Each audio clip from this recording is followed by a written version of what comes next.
Page 741.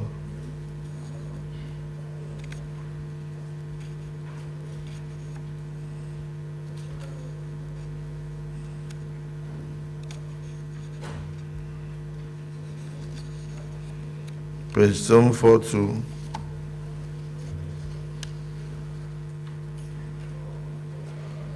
Page 743. Page 744. Page 745. Page 746. Page 747. Page 748. Page 749. Page 750. Page 751. Page 752.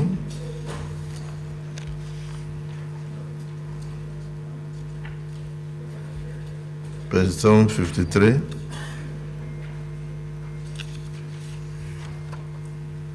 Page 754. Page 755.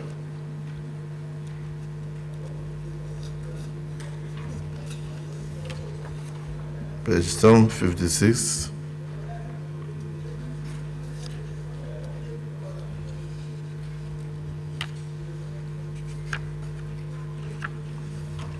Page 757. Page 758. That must be Wadada coming. Page 759. Page 760. Page 761. Page 762. That must be Wadada coming. Page 763.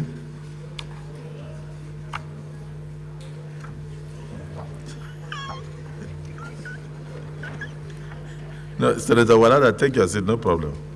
I was just recognizing that you're on your way. Page 764.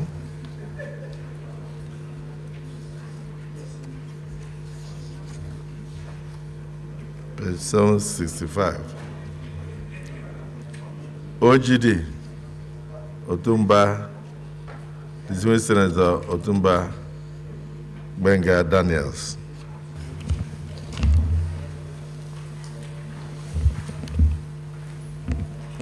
Thank you, President. I'm Otumba Engineer Benga Daniel, representing Ogun East Senatorial District. I wish to move a motion of adoption for the vote of and proceedings of Tuesday, 19th of March, 2024. I so move. The Civil Senator Akobundu.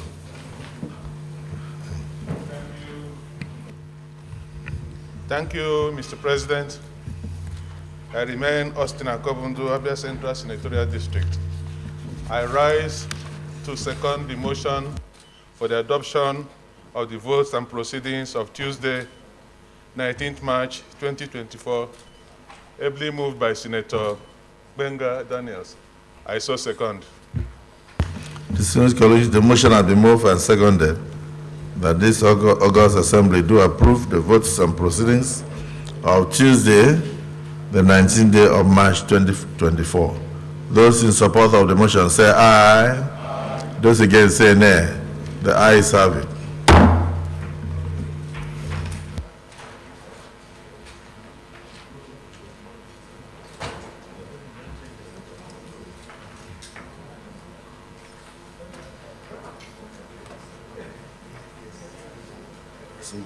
Your mic is on.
Distinguished colleagues, Senator Olamide, take your seat.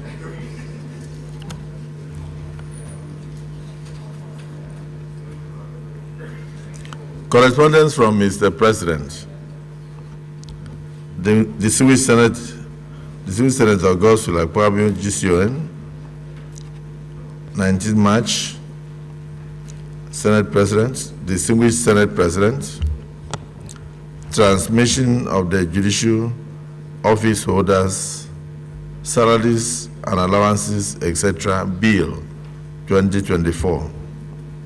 In accordance with the provisions of Section 58, subsection 2 of the Constitution of the Federal Republic of Nigeria 1999 as amended, I forward herewith the judicial office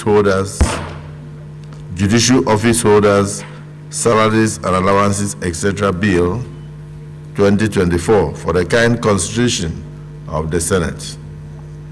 The judicial office holders, salaries and allowances, etc. Bill 2024 seeks to prescribe salaries, allowances, and fringe benefits for judicial officers to end the prolonged stagnation in their remuneration and to reflect contemporary socio-economic realities.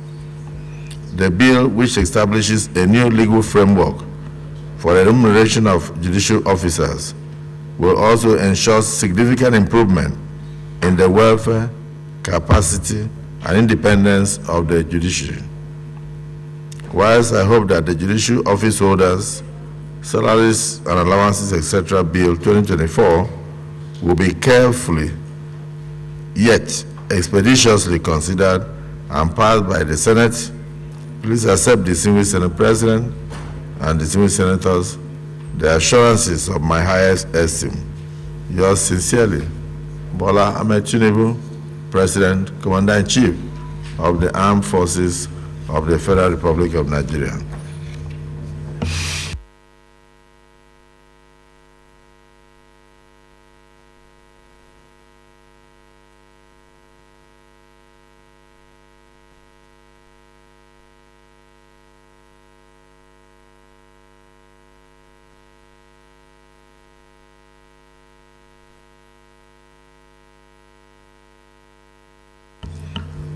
So this should be jointly handled by the committees on judiciary, human rights, and legal. Senator Mangunu, this is referred to your committee. Committee on judiciary, human rights, and legal matters, in collaboration with the Senate Committee on Finance, to revert to the Senate within 2 weeks. As the Senate President pleases. Thank you.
Distinguished colleagues, correspondence from Mr. President.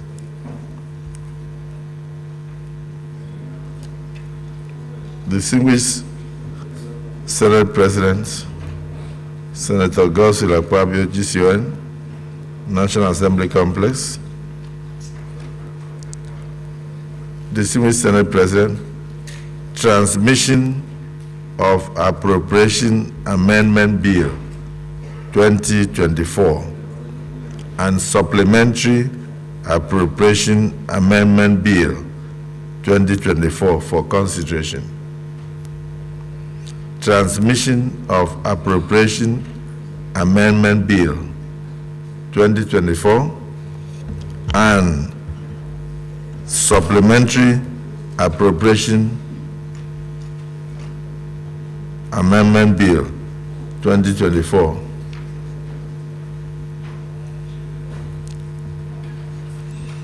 for consideration. Pursuant to provisions of Section 58, subsection 2 of the Constitution of the Federal Republic of Nigeria, 1999 as amended, I forward herewith the Appropriation Amendment Bill 2024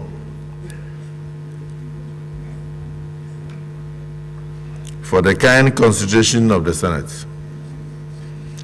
The Appropriation Amendment Bill 2024 seeks to amend the Appropriation Act 2023 to further extend the time for implementing the capital expenditures of the Appropriation Act of 2023 from 31st day of March 2024 to 30th day of June 2024, while the Supplementary Appropriation Amendment Bill 2024 seeks to amend the Supplementary Appropriation Act 2023 to extend its implementation from 31st day of March 2024 to 30th day of June 2024. These extensions are necessary to ensure that the provisions of the acts are exhaustively implemented. While looking forward to the usual expeditious consideration of the Senate, please accept, distinguished Senate President, distinguished senators, the assurances of my highest consideration. Yours sincerely, Bola Ahmed Tinubu, President, Commander-in-Chief of the Armed Forces of the Federal Republic of Nigeria.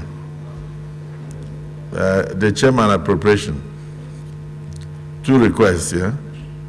First, I must commend the Senate for taking proactive steps to extend the capital components of the 2023 Supplementary Appropriation Act to the same 30th of June.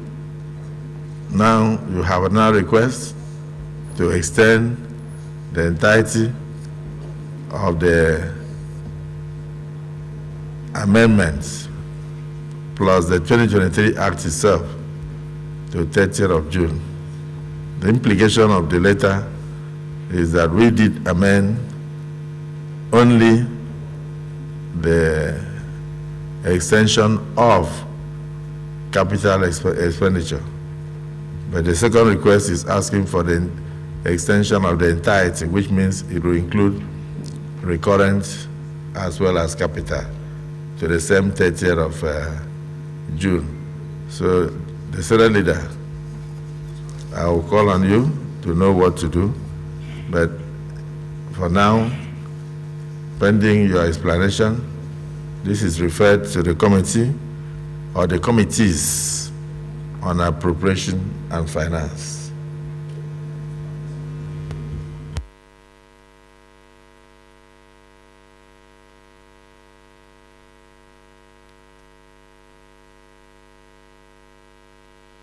Okay, just a slight correction. This will be handled by the Committee of the Whole for expeditious consideration. Yes, Senate Leader. Well, thank you, Mr. President, very distinguished colleagues.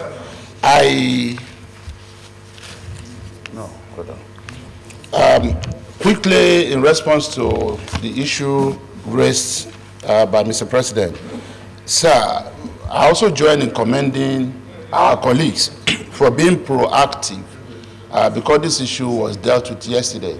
However, there is an additional dimension to it. What we looked into yesterday was to how, in overriding national interests, how to extend the capital implementation of the 2023 Supplementary Appropriation Act, or Supplementary Budget, as it were, which was done.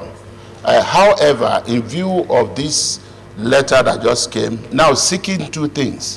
One, the extension of the capital implementation of the entire 2023 Appropriation Act from March 31st to June 30th, as well as the extension of the entire supplementary budget of 2023 from March 31st to 30th June. It then means that procedurally there will be need for us to bring a bill which the Secretariat will quickly work on, and then we'll have a supplementary order paper to be able to take care of this. And at some point during these proceedings today, we'll need to, through a committee of the whole, consider that via a bill. And of course, if necessary, the application of the doctrine of necessity that Senator Mongunu canvassed for so much yesterday. I thank you, Mr. President.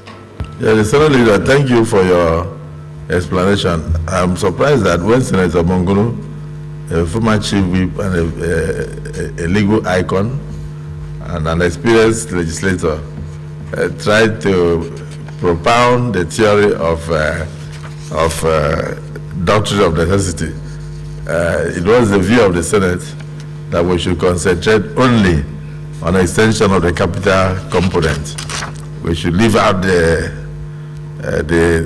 recurrent component. But now with this letter and coming as an executive amendment, everything is attached.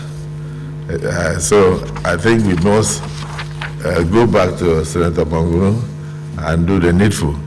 So, but first, for the proactive way in which the Senate took the steps without even waiting for the executive, I think we must commend ourselves because we have the interests of the nation at heart and we're looking ahead, particularly to ensure that we do not stultify the procedures that it will take to ensure implementation of the capital components of the 2023 appropriation.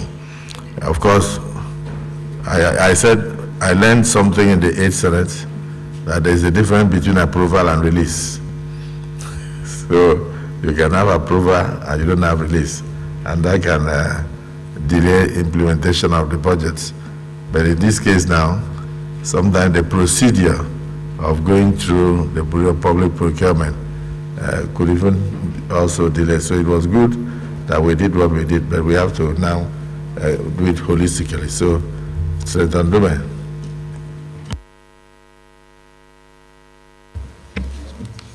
Mohamed Ali Ndume, representing Borno South.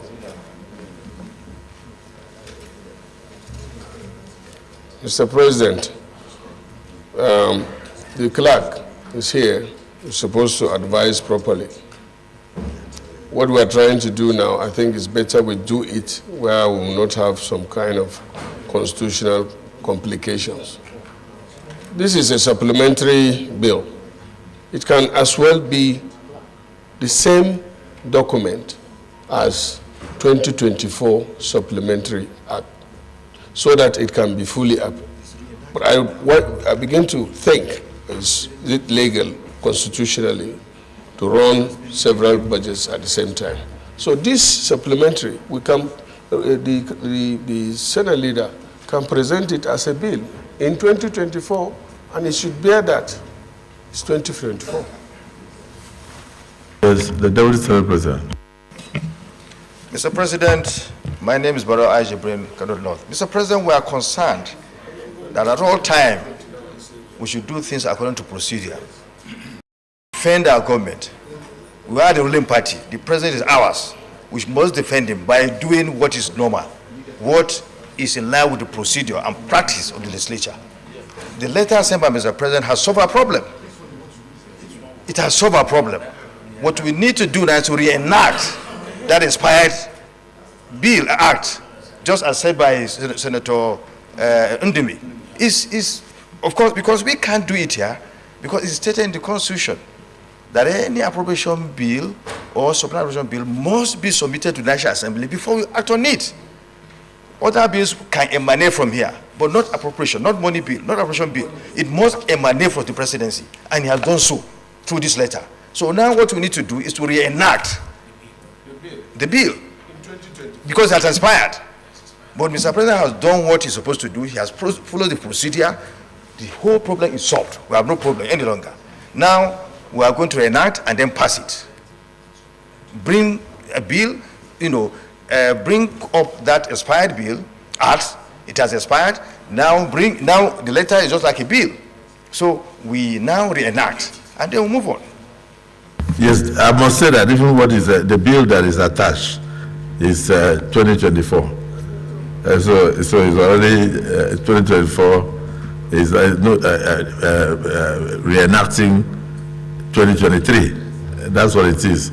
So it's a bill of 2024, but reinventing 2023 bill up to 30th of June, because even from the letter it had expired.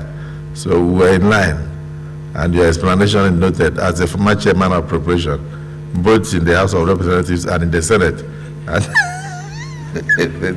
So well guided. Yes, distinguished Senator, former Accountant General of the Federation. Thank you, Mr. President. I just rise to observe that, like what Ndume said, we should not do something that will be in conflict with the Constitution. The Constitution, in a particular section I don't have here, requires that the Auditor General... Read the section. I don't have one here. But let me guide you. Give him the Constitution, let him read the section. It's when you, this is... I said I don't have the Constitution. I said we should give it to you now. Okay.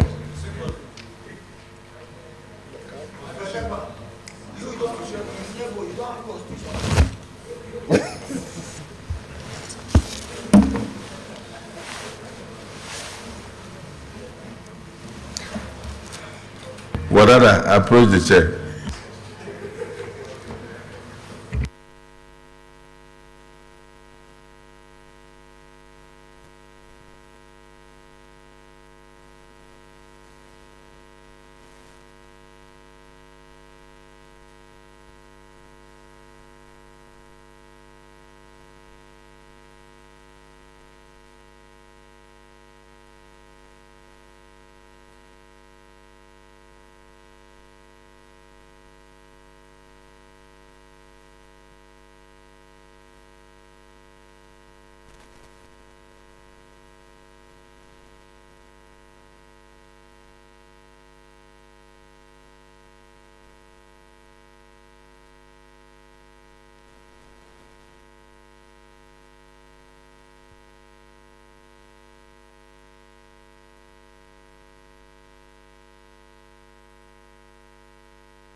No. Have you seen it? Yes. Okay, please go ahead.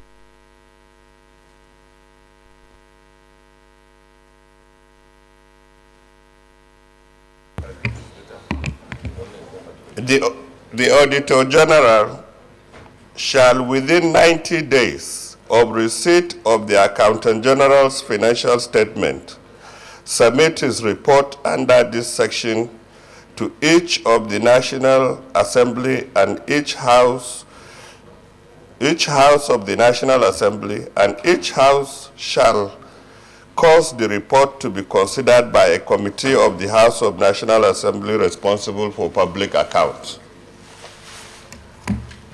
So the Accountant General within 90 days shall prepare account, which is March, and within 90 days shall submit, for which the Auditor General is supposed to prepare his account. So which essentially means by June, the account of the preceding year would have been audited, and be reviewed by the Public Accounts Committee. That's number one observation. So if you extend it to March, you still allow the 90 days and you will meet the constitutional requirement. If you extend it to June, that means you will not submit the account until September, which contravenes the provision of the Constitution. 2, you cannot extend recurrent. You can't, because you have already closed the books of account and provided for opening balance. That is why you have an opening balance.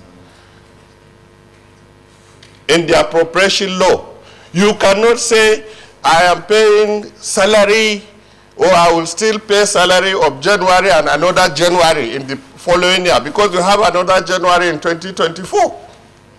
If you have earned the salary in 2023, you carry it to the debt. That's why you provided for debt, because it's already earned.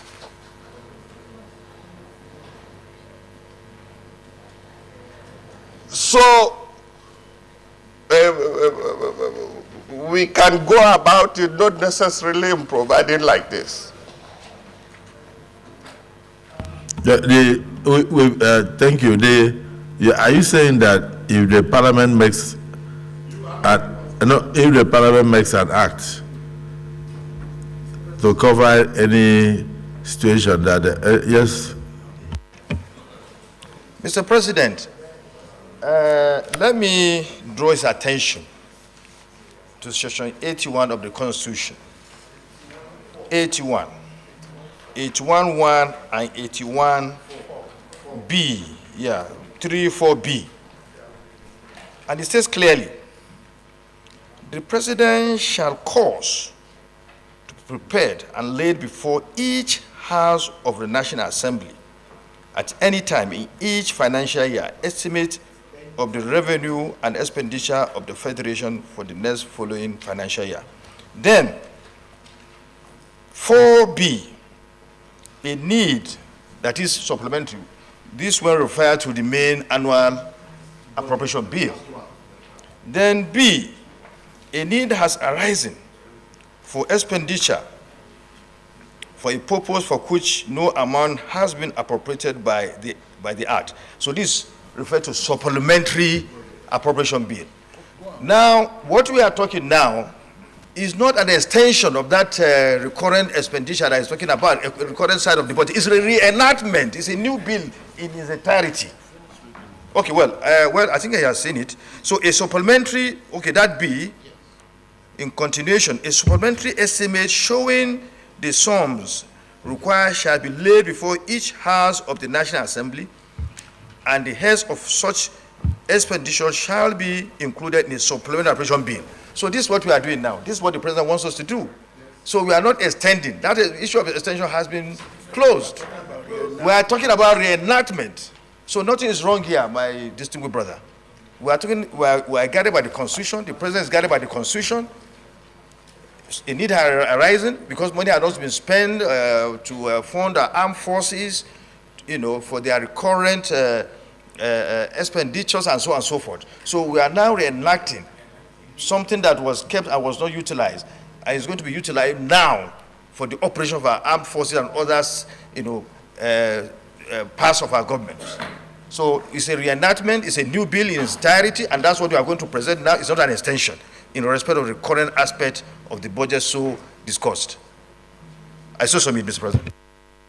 Well, so what you are saying in essence is that where money was not available in totality to cater for maybe the emoluments or backlog of earned emoluments of maybe civil servants, personnel of the armed forces, wherever, now that the money is available, because the money fell under recurrent, and the 2023 recurrent had lapsed, that the president is right in going to the Constitution to seek for an appropriation, a realignment or an appropriation to cater for whatever was not spent in 2023. So it will still be a 2024 appropriation, but referring to the content of 2023 for immediate implementation, but ending 30th of June. I think it is within the right of Parliament.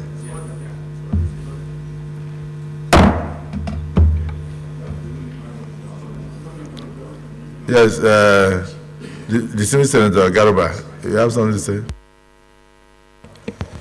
Thank you very much, Mr. President, for this opportunity. Distinguished colleagues, the debate for reenactment, I can understand, but the debate for recurrence, I can't understand, because everything that was earned was accrued in 2024 budget. There is no way what we have accrued in 2024 budget. It was already earned and it was brought forward to 2024. For us now to reenact it, I think there is a counting misnomer here. I so submit. Thank you. It's not about, we have to follow the process of standing accounting process. Yeah, I understand what the law says, but accounting process, we have accrued everything that was earned recurrent in 2024. In, the one that was done in 2023, it was carried forward to 2024. So for you now to say we should again, I think there is a misnomer. I so submit. Thank you, Mr. President. Thank you, but I think you can treat it as a 2024 supplementary. You know, there's no problem with that. Treat it as 2024 supplementary. The only thing is that we are capturing the unspent expenditure of 2023. I think that's the way it will go. So treat it as Appropriation Act of 2024 supplementary, which captures the unspent Act of 2024. Yeah, he has agreed with me. So he's saying that you can you will take it as a supplementary act of 2024, but it captures the unexpensed aspect of 2023. What is your opinion? Because it's still the same thing, but it definitely an enactment of Parliament to capture it. Well, when we say reenactment, we didn't mean that that's how it's going to be written on the bill. Of course, it's going to be written 2024, not just like the way Mr. President addressed it. It's just for the purpose of emphasis, for us to understand. No, we are going that route. We are going the route we are talking about. The route we are talking about is what is going to be on the bill. On the bill. Sure, exactly. That's what's going to be on the bill. That's what is going to be on the bill. We just said it, excuse me. We said that we are talking about it and for us to understand what we are going to do. But what is going to be on the bill is what he said. That's what is going to be on the bill. Ab initio, that's what we have even decided here. We even talked about here.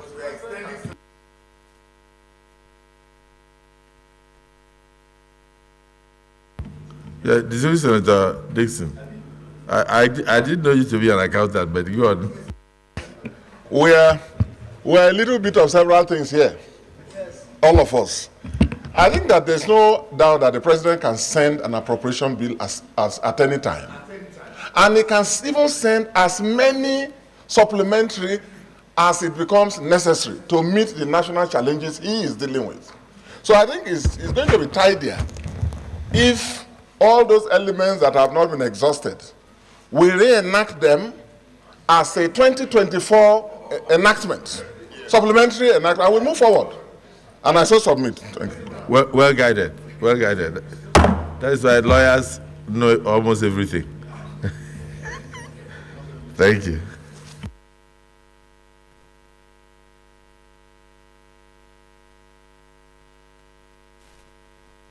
Any petitions? Any petitions? Yes.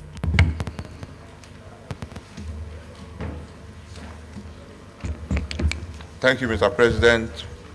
I am Osita Ngu, Enugu West. Mr. President, the petition is from a business owner from my constituency. It's regarding, his name is Ron Ofodile, a disagreement with EEDC and an irreconcilable difference on the billing system in his business. This constituent is actually an employer of labor with about 300 employees in his business, and the business is threatened and at the verge of collapse. He has tried his best, and he has confidence that this Senate will be able to step in and ensure that the differences between him, his business, and EEDC is resolved so that his business can continue to move. With your kind permission, Mr. President, I may lay the petition on the table. Thank you. Please proceed to lay.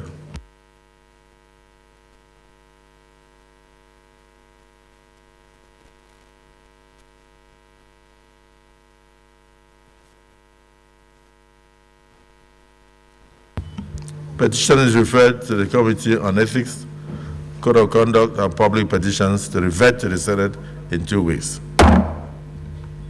Leader of the Senate.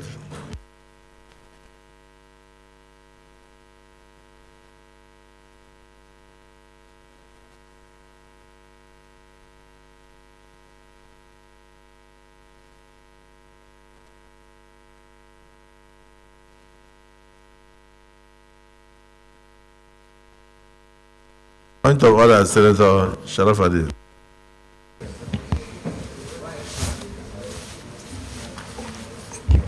Thank you, Mr. President. Distinguished colleagues,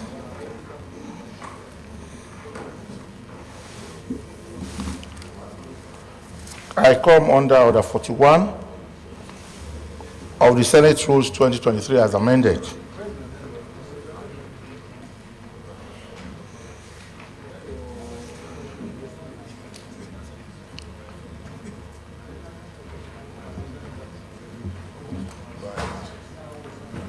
Yeah, go ahead.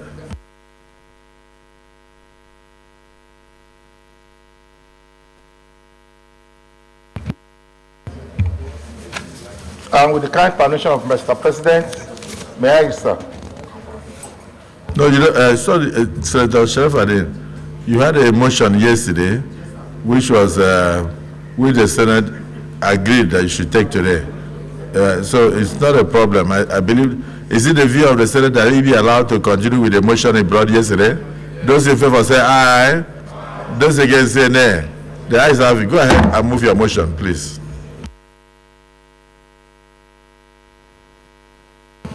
Mr. President, distinguished colleagues,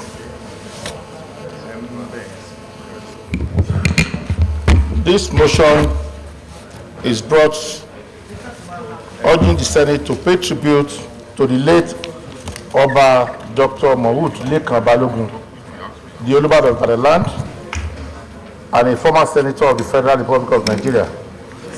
Mr. President, distinguished colleagues, the Senate notes that the Yoruba race and Nigerians woke up on early morning of the 15th day of March 2024 to the sad news of the passing of Oba Dr. Mahmood Lekan Balogun, the 42nd Olubadan of the land, a revered monarch and a former senator of the Federal Republic of Nigeria.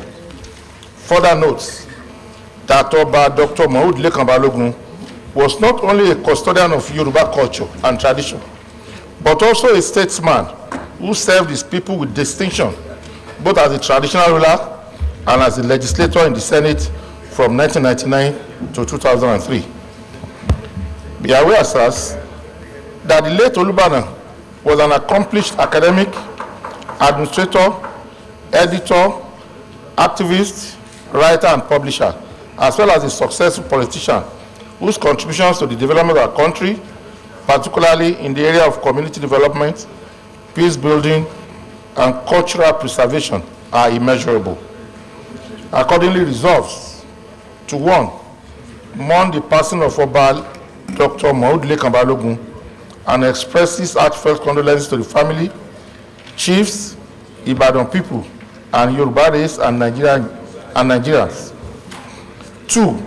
Urge the Senate to observe a minute silence to pay our respects in recognition of his exceptional and patriotic service to the country. 3. I further urge the Senate to immortalize Oba Dr. Maud Balogun's contributions to our nation by naming one of our committee rooms in the Senate to immortalize its legacy. And 4, urge the Senate to dispatch a high-powered delegation to visit and commiserate with the late monarch's royal family, chiefs, and the people of Ibadan, while also extend a visit to the incoming Olubadan, High Chief Owolabi Olakuleyin, who is also a former member of the House of Representatives, and also to the governor of Oyo State. Mr. President, the passing of Oba Dr. Maud Balogun is a loss not only to the people of Ibadan and the Yoruba nation, but to the entire country. His wisdom, leadership, commitment to the welfare of the people will be sorely missed. I therefore urge my distinguished colleagues to support this motion as a fitting tribute to a truly remarkable leader and statesman. I so move, Mr. President. Senator Yunus. Mr. President, sir, I remain Yunus Biodun Akintunde, Senator representing Oyo Central. I wish to second the motion as moved by Senator Sharafaddin Ali, Oyo South, as well comment on the death of the referred late Olubadan, Oba Dr.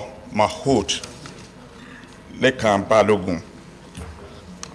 Mr. President, sir, it's on record that the late Olubadan of Ibadan land represented my senatorial district, Oyo Central, at this red chamber between 1999 and 2003. It's good to remember that I even served as his chairman of the poster committee then in 1999. Yeah, I was the chairman of the poster committee in 1999 for the late Olubadan of Ibadan land. And today, I'm here representing the same senatorial district the late Olubadan represented within 1999 and 2003. Late Dr. Balogun is known as an erudite scholar, a political juggernaut, a family man, highly respected man, and to all of us, he was a father like none. Seconding this motion, I wish and pray that the Senate will join us to mourn the late Olubadan of Ibadan, Oba Dr. Maud Balogun, and I also urge my colleagues to support the motion as moved by Senator Sharafaddin Ali. Thank you, Mr. President. Senator Abdul Fattah.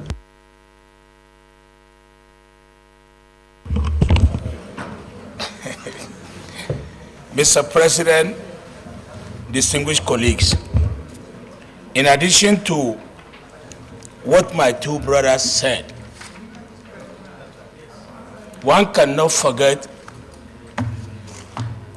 Senator Balogun Ingaru. Mr. President, he was an epitome. Apart from being a radical activist, that's one of the reasons why in 1999, when he came back from the United Kingdom, when everybody was rushing to contest election in the known party, he contested under PRP because he was very close to Aminu Kano. And from there, he was lecturing at Ahmadu Bello University.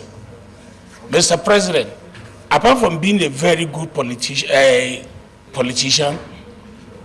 he was a great writer.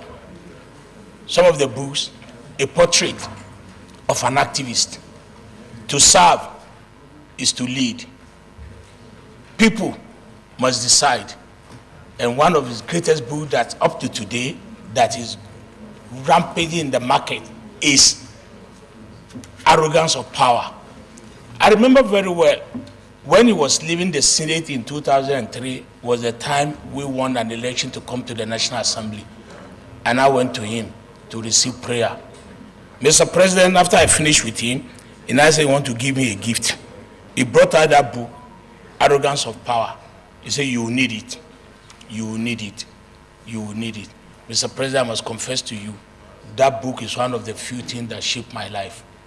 Because he said that day that you are going to Abuja, you are going to the National Assembly, you meet all sorts of people. Don't allow that position to carry you away. Just make sure at any point in time, you go back to your constituency.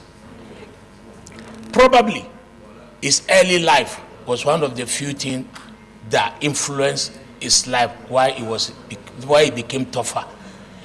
Self-sponsored to UK for O-level, A-level, first degree, master's, and PhD. Is something he was able to achieve for himself. No wonder in 1999, when he contested the election to become a senator, he won. He has left a very big mark in our state and in your state, in Nigeria in general. Mr. President, I pray to God Almighty to forgive his shortcoming and may he rest in peace. Thank you very much. Amen. Distinguished Senator Abamoro. Thank you, Mr. President. My name is Abamoro. Mr. President, it's a rare privilege for me to pay this tribute to an epitome of peace and a progressive traditional ruler. Mr. President, what has particularly appealed to me about the late Olubadan is the fact that as a traditional ruler, one would have expected that he's an arch-conservative, but not Olubadan, Lekon Balogun. While in the Senate, from the records available, he demonstrated progressive leadership. He stood for the common person, and even as a traditional ruler, the Olubadan of Ibadan, the ancient city, and the custodian of the tradition of the Ibadan people, he exhumed humility, responsibility, and he made sure that Ibadan retained its pedigree as the seat of tradition. Mr. President, I was privileged by my association to his brother, Senator Kola Balogun, and attended his coronation.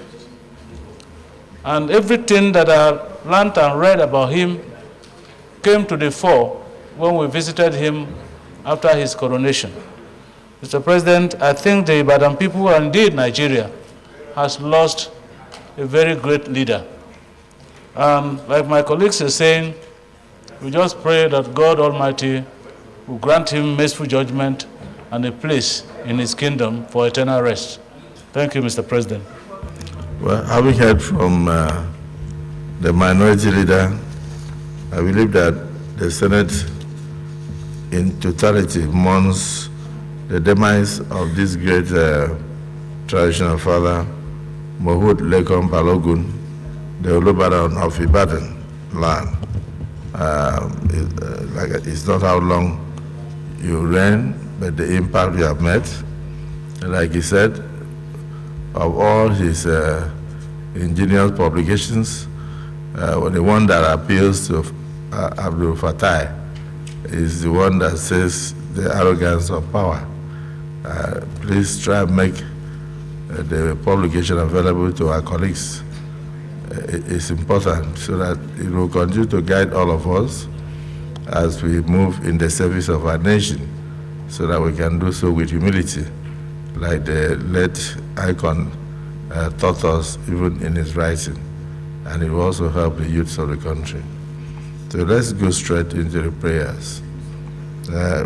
Prayer 1, mourn the passing of Oba Dr. Mohud Lekon Balogun, the Olubadan of Ibadan, and express heartfelt condolences to the family, the chiefs, Ibadan people, the Yoruba race, and Nigeria as a whole. Those who support our prayer 1 say aye. Those against say nay. The ayes have it. Prayer 2, urge the Senate to observe a minute silence to pay respect in recognition of his exceptional and patriotic service to our fatherland. Those in support of prayer 2 say aye. Those against say nay. The ayes have it. Prayer 3, further urge the Senate to immortalize Dr. Mohud Lekon Balogun's contributions to our nation by naming a committee room in the Senate to immortalize him, to immortalize his legacy. Those in support of prayer 3 say aye. Those against say nay. The ayes have it. Prayer 4, urge the Senate to dispatch a high-powered delegation to visit and commiserate with the late monarch's royal family, the chiefs and the good people of Ibadan land, while also extending a visit to the incoming Olubadan High Chief Owolabi Olakunehin, who is also a former member of the House of Representatives, and also visit the governor of Oyo State. Those in favor of prayer 4 say aye. Those against say nay. The ayes have it.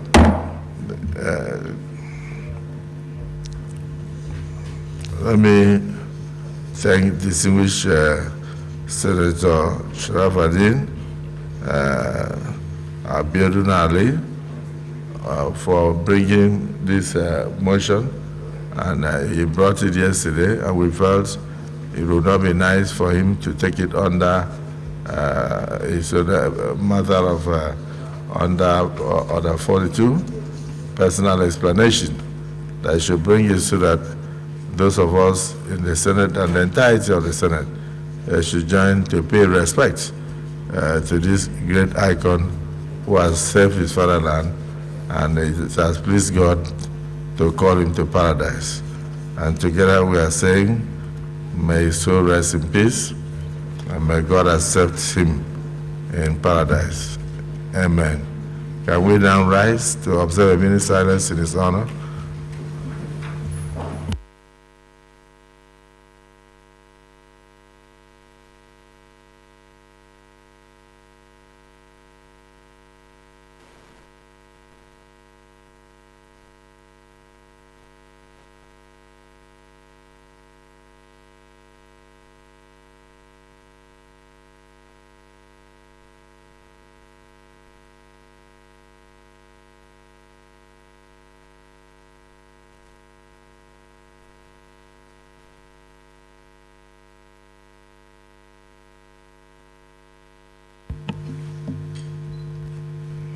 May the soul of Oba Dr. Mohud Lekon Balogun, the Olubadan of Ibadan, rest in perfect peace.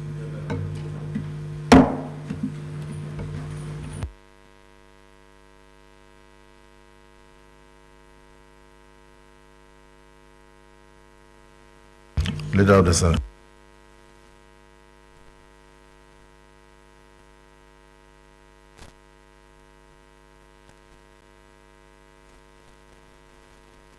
I'm still mourning.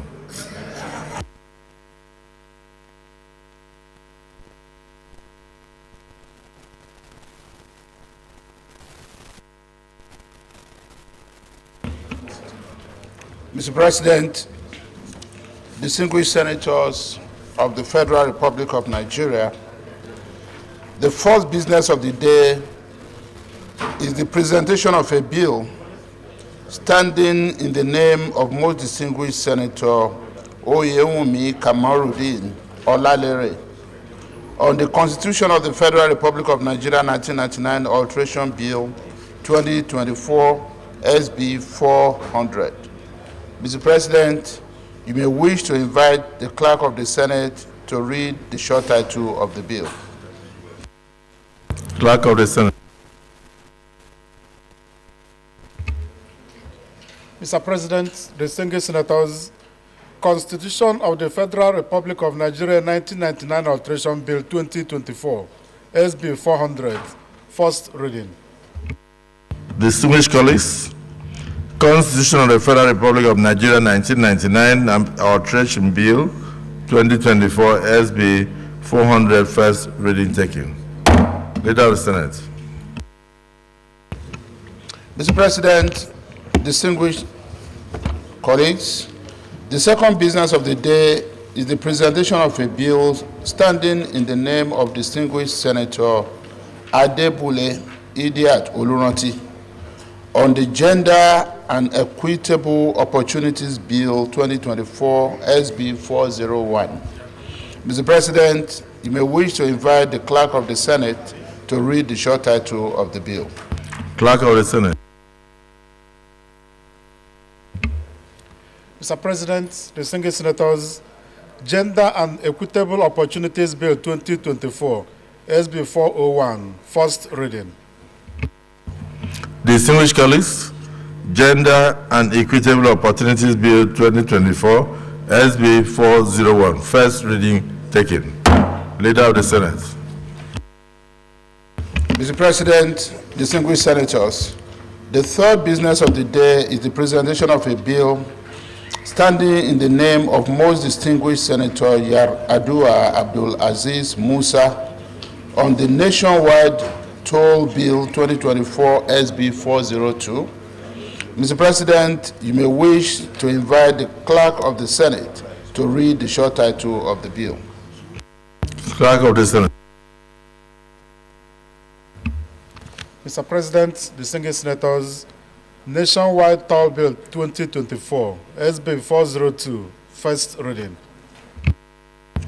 Distinguished colleagues, Nationwide Toll Bill 2024, SB 402, first reading taken. Leader of the Senate. Mr. President, distinguished colleagues, the fourth business of the day is the presentation of a bill standing in the name of most distinguished Senator Barau Jibrin on the Constitution of the Federal Republic of Nigeria 1999 Alteration Bill 2024 SB 402. Mr. President, you may wish to invite the Clerk of the Senate to read the short title of the bill. Clerk of the Senate. Mr. President, distinguished senators, Constitution of the Federal Republic of Nigeria 1999 Alteration Bill 2024, SB 403, first reading. Distinguished colleagues, Constitution of the Federal Republic of Nigeria 1999 Alteration Bill, SB 403, first reading taken. Leader of the Senate. Mr. President, distinguished senators, the fifth business of the day is the presentation of a bill standing in the name of most distinguished Senator Jibril Barau, most distinguished Senator Jibril Issa Echocho on the Federal College of Agriculture, Ocheja, Kogi State Establishment Bill 2024, SB 404. Mr. President, you may wish to invite the Clerk of the Senate to read the short title of the bill. Clerk of the Senate.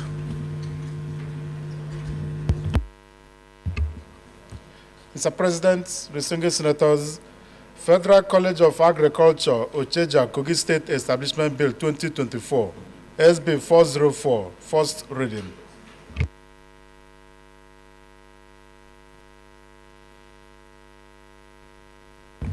Distinguished colleagues, Federal College of Agriculture, Ocheja,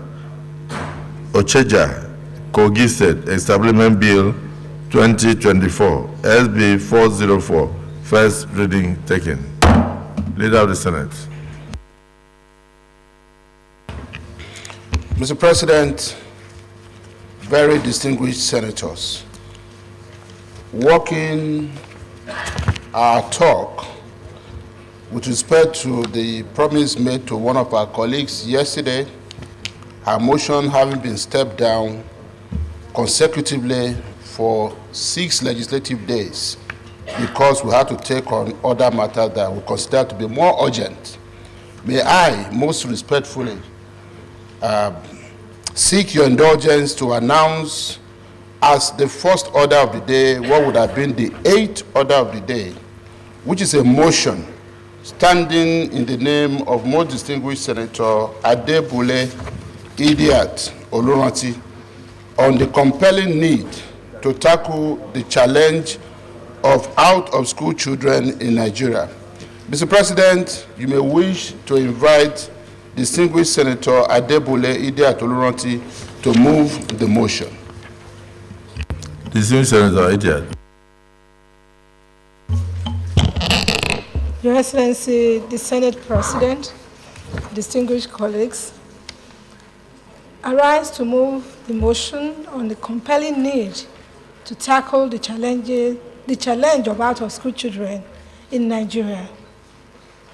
The Senate knows that the issue of out-of-school children has become worrisome, given the 2022 report of the United Nations Education, Scientific and Cultural Organization, UNESCO, that about 20 million Nigerian children are out of school, which represents 10% of the estimated Nigerian population of 200 million people, and also represent the highest number of out-of-school children from any country globally. Also note that though the Minister of Education disputed the figure, but it is generally agreed that whatever the real figures, the issue of out-of-school children has become an albatross on the neck of the Nigerian state that must be dealt with a matter of urgency. Further note that the social impacts of having about 20 million out-of-school children on the Nigerian state will include impediment to achieving some of the United Nations Sustainable Development Goals, especially Goal 4, which is to ensure inclusiveness and equitable quality of education and promotion of lifelong learning opportunities for all.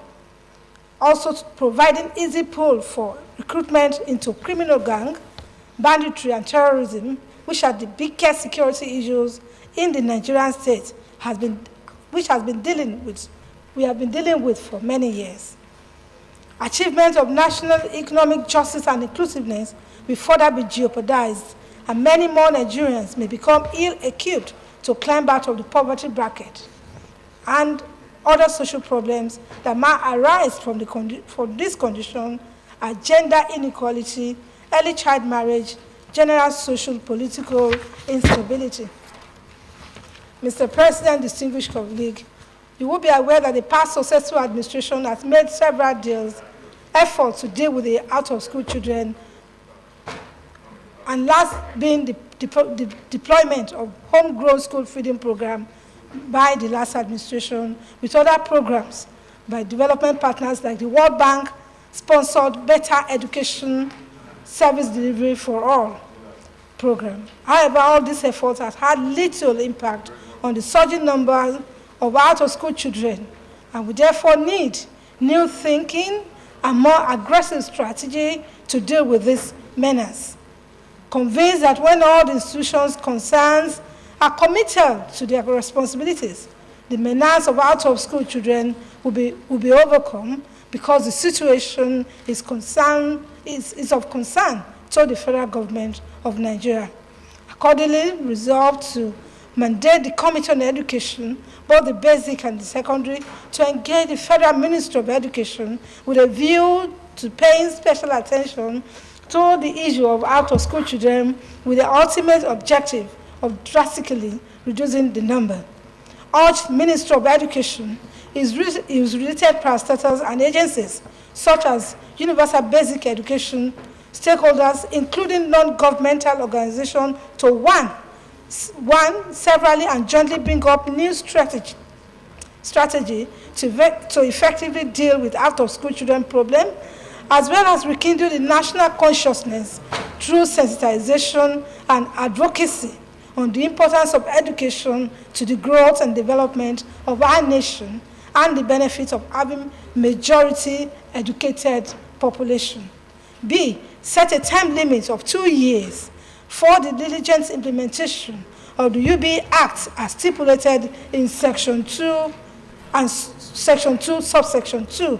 1, urge government at all levels, thirdly, urge government at all levels to implement targeted intervention programs that will address all the factors militating against free access to quality and basic education, particularly multidimensional poverty and insecurity.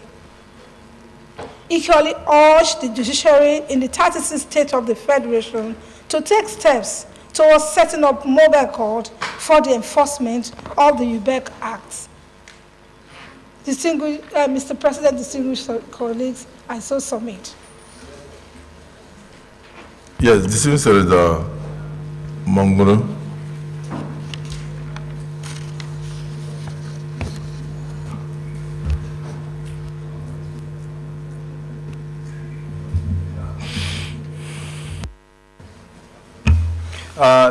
Mr. President of the Senate, distinguished senators, my name is Mohamed Tahir Munguno. I represent Borno North Senatorial District. Mr. President, why I decided to contribute to this motion is against the backdrop of my experience in life while growing up. Mr. President, distinguished senators, it may interest you to know that while I was at primary 7, out of my own volition, I decided to drop out of school. And the reason why I dropped out of school was in my community, then the vogue is to be a driver.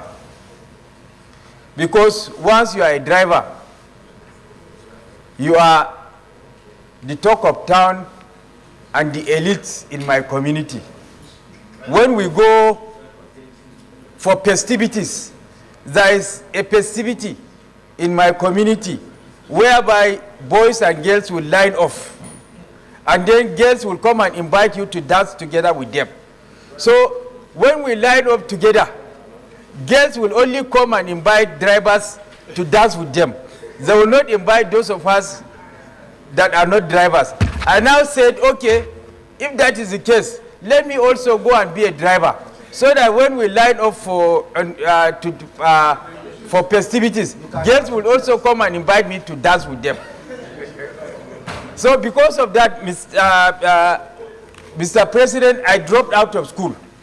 But because of the persistence and the insistence of my late uncle, with whom I grew up with, of blessed memory, I finished my secondary school, my primary school, went to secondary school, went to university, went to law school, called to the bar, became Attorney General, 5 times member of the House of Representatives, and now a distinguished senator.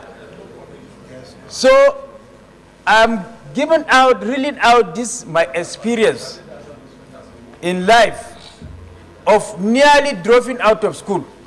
And those that at that period in time dropped out of school and became drivers, today, the difference is clear. In fact, it was not more than 3 months ago when I had to buy gold cars to some that have become drivers in order to support them, my classmates in secondary school. So education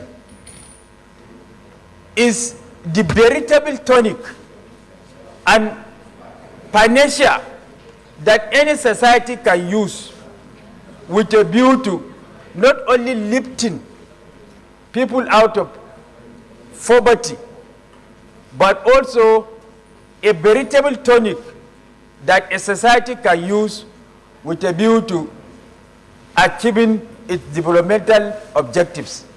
Any society that neglects or relegates education to the background does so at the risk of its own peril.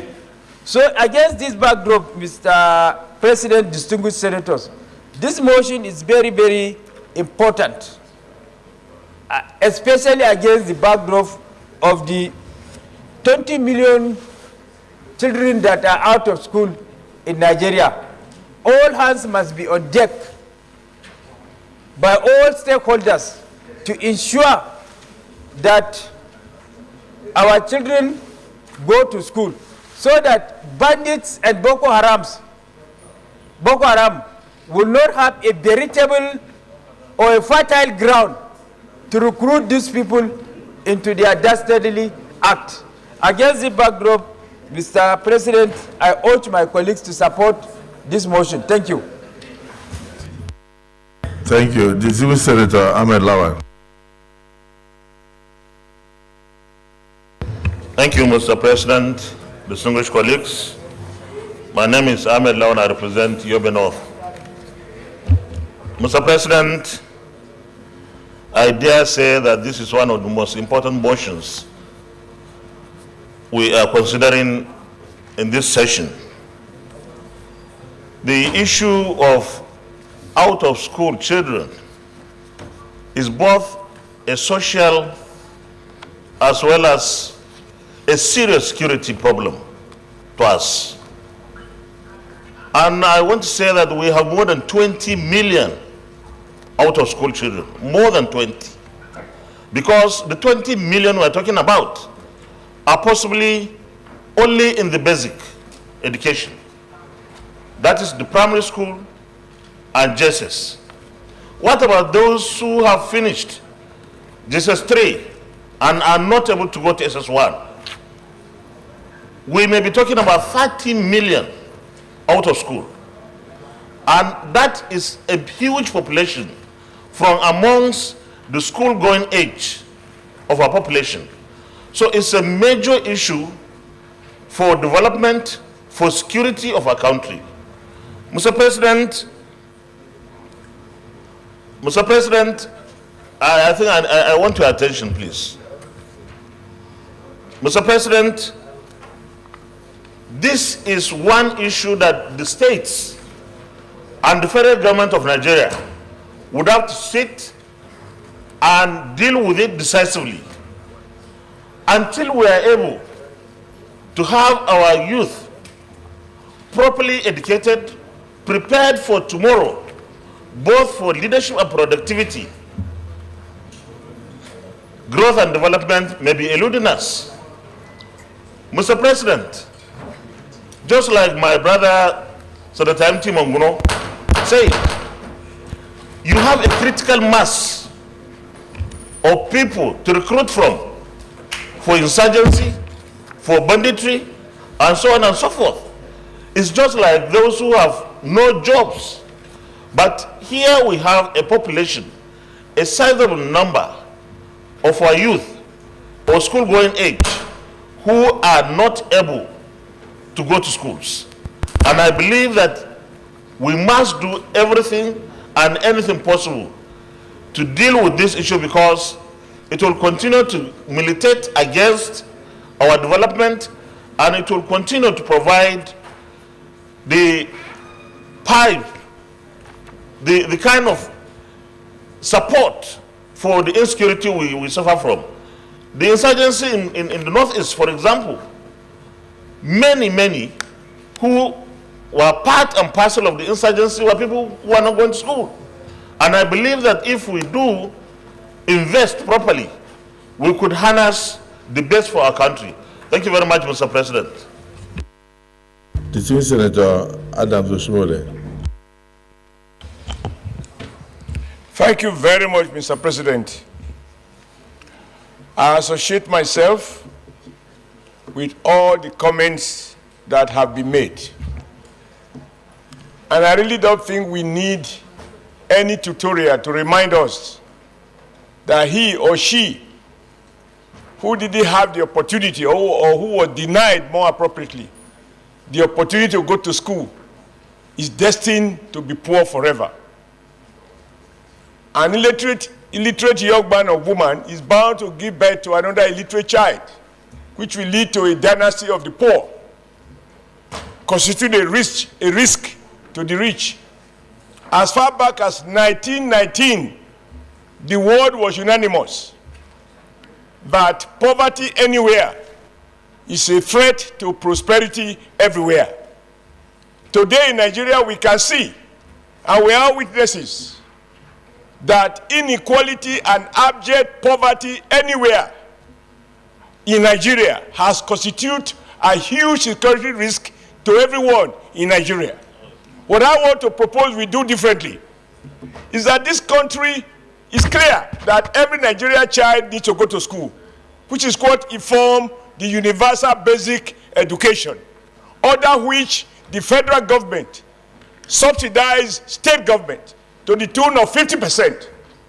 Your Excellency, Mr. President, as governor of Akwa Ibom State, I am sure you spent a lot of Akwa Ibom resources to attract federal matching grant to ensure that the children in Akwa Ibom went not only to primary school, to secondary school, but to complete their basic education and even up to secondary school full level. Together, sir, we had the opportunity to be in council where some governors lament that they don't have the money even to attract the 50% subsidy that the federal government provide under the Universal Basic Education Law. What I suggest we do is that when we lament generally, we lump the good, the bad, and the ugly together. That way, no one is ashamed. I suggest, sir, that we urge the appropriate agency or department to publish, as I know they used to do, but this time to make it in newspapers, state by state, including FCT, the percentage of out-of-school children. So we can see the governors and the states that are more guilty of this huge negligence and thereby risking all of us, and those states that have taken appropriate steps to deal with the issue of out-of-school children. It is not an act of God. It is misplacement of priorities by appropriate agencies. And there's nothing we can do with mere words. When we publish, for example, that Akwa Ibom out-of-school children is about 5-6%, and we publish that another state within the same sub-region is about 15%, or you publish, in the case of Edo, by the time I left government, it was about 7%. My envy was that of Ondo State or Ekiti, that was about 5%. At that same time, I know of states that had as much as 50% out-of-school population. And my argument then, which is the argument I will make now, it cannot be the truth that every governor can afford to buy the same bulletproof car. We can afford the same state-of-the-art government house, but we cannot afford to pay 50% subsidy to ensure that the child of the poor go to school. The bandits of today were the beggars of yesterday. Alaibaka kababu. Ayazu alayabasu bakubamu ba. Our people pray for us. Even when I go home, they say to me, may God bless you, so that you may join my blessed wife. We need to. Yes. We need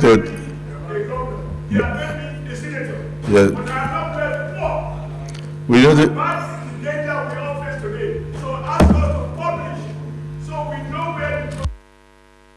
where it is medium, and where it is manageable. That way, the states involved in this gross negligence of the children of the poor will be exposed and it will be able to offer public apology. And then the federal government can now devise ways and means to ensure that in releasing money, because what I've learned as a small manager, that throwing money at the poor is going to solve it. If the intention of the person who has the money is not to address the problem, books will show that money has been spent, but the reality of the ground will show you different.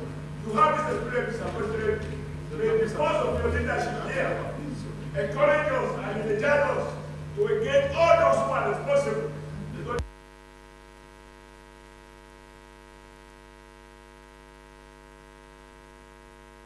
Thank you very much for the move of this motion. I thank all those who have contributed.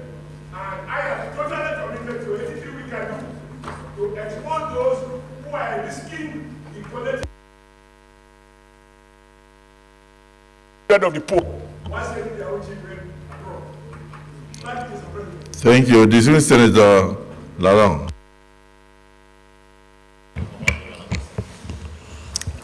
Thank you, Mr. President. I am Simon Lalong from Plateau South. Your Excellency, I rise to also support this bill, and I support it with a lot of passion.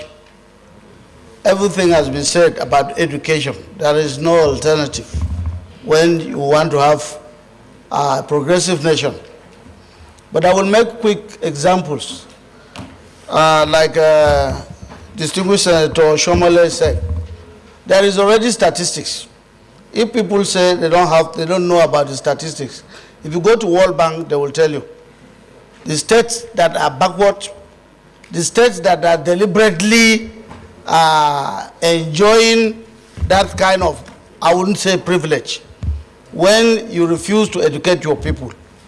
In the North, I just left as the chairman of the Northern Governors Forum. We were privileged to have something called the Agile Project, and this is a World Bank project.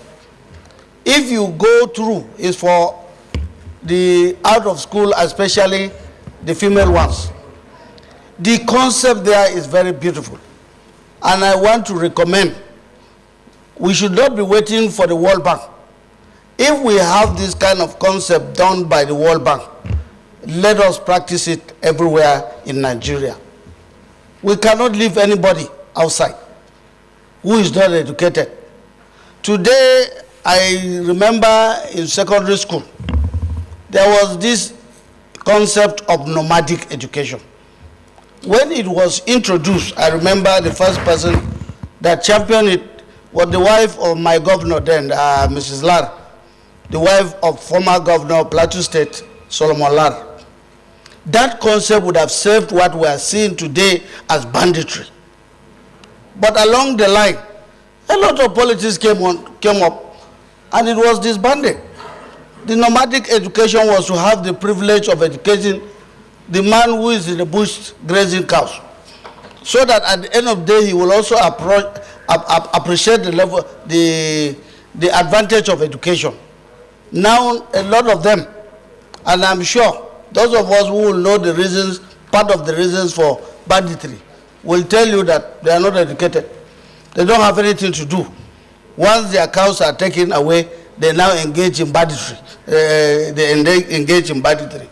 So I also support this bill with all the things that are recommended, so that as quickly as possible, in the next 4 or 5 years, as he said, we may not only end up by passing the bill, but we'll continue to reassess this bill and bring it out to know which states are doing well and which states are not doing well. Deputy Senate President. Thank you, Mr. President. Barao Jibrin Kano North. Mr. President, permit me to commend the mover of this motion. She is a mother, a former deputy governor, so she knows the problem very well. And bringing it forward at this point is a big service to our nation. Mr. President, education is said to be the bedrock of every society. is a pillar upon which every human being begin his life or their life. It is something that is very, very important. It's sine qua non to having a good life. An uneducated person does not hear and does not see. Why? Because he can't separate the right from the left. Now, we have a problem in this country. Even though the problem is more pronounced in some states than others. Of course, the states of Yobe, Borno, Kano, Katsina, and of course, Kaduna, and so many of the states in the northern part of Nigeria are the ones that are really facing this big national calamity. What do we need to do? What we need to do is to collectively put our efforts together to find solution to this menace. Because when we fail to educate our children to become engineers, doctors, nurses, traders, business people, and what have you, what we are preparing them to do instead is to become bandits, kidnappers, armed robbers, and name them. Name all the vices you can think of, they will find solace there. Therefore, we need to collectively, at the local level, individual level, the local government, the state government, the federal government, high net worth individuals, corporate bodies, all we need to come collectively together to make sure we find lasting solution to this problem. And of course, there are issues to do with those who bear children and do not try to find a way of taking care of them, catering for them. You make sure that whoever, at any point in time, your children should be catered for. You should plan for them, think of the ways to educate them, and make sure you look after them properly as prescribed by God. Thank God we are people of faith in this country, Muslim and Christians, and in all these two main religions, it's prescribed that you must take care of your child. Your child is like someone that God has given to you to hold on his behalf. Therefore, his shelter, his clothing, his education, his well-being, his total well-being rests on you. Leaving your child without taking care of him is something that is not condoned by our two religions. Therefore, at individual level, we must put this down to our parents, all the parents in Nigeria. Take care of a child before we move to the authorities. The authorities, of course, it has been emphasized in several fora, in several conferences, in several meetings, that we should do all within our powers to make sure we surmount this national calamity. It is a calamity because most kingpins in armed robbery, in kidnapping, in banditry, pick up these kids that are not educated and use them to do whatever they want to do against the state. So I align myself with the previous speakers that we should find a way to surmount this national calamity. I so submit, Mr. President.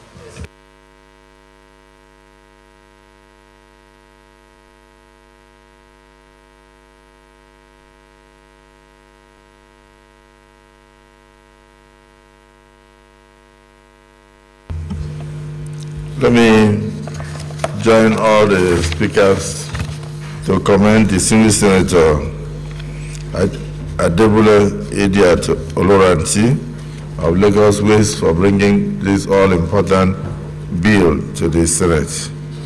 I also want to align myself with the submissions of Senator Mongunu and all the speakers that yes, indeed, a lot of opportunities would have been given to many Nigerian children in the past if attention had been paid by the various governments, local government, state government, and federal government in those days to the menace of out-of-school children. Very few managed to survive, and a lot of them could not make it.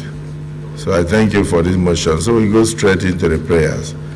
This is very important. Like you said, it touches on the United Nations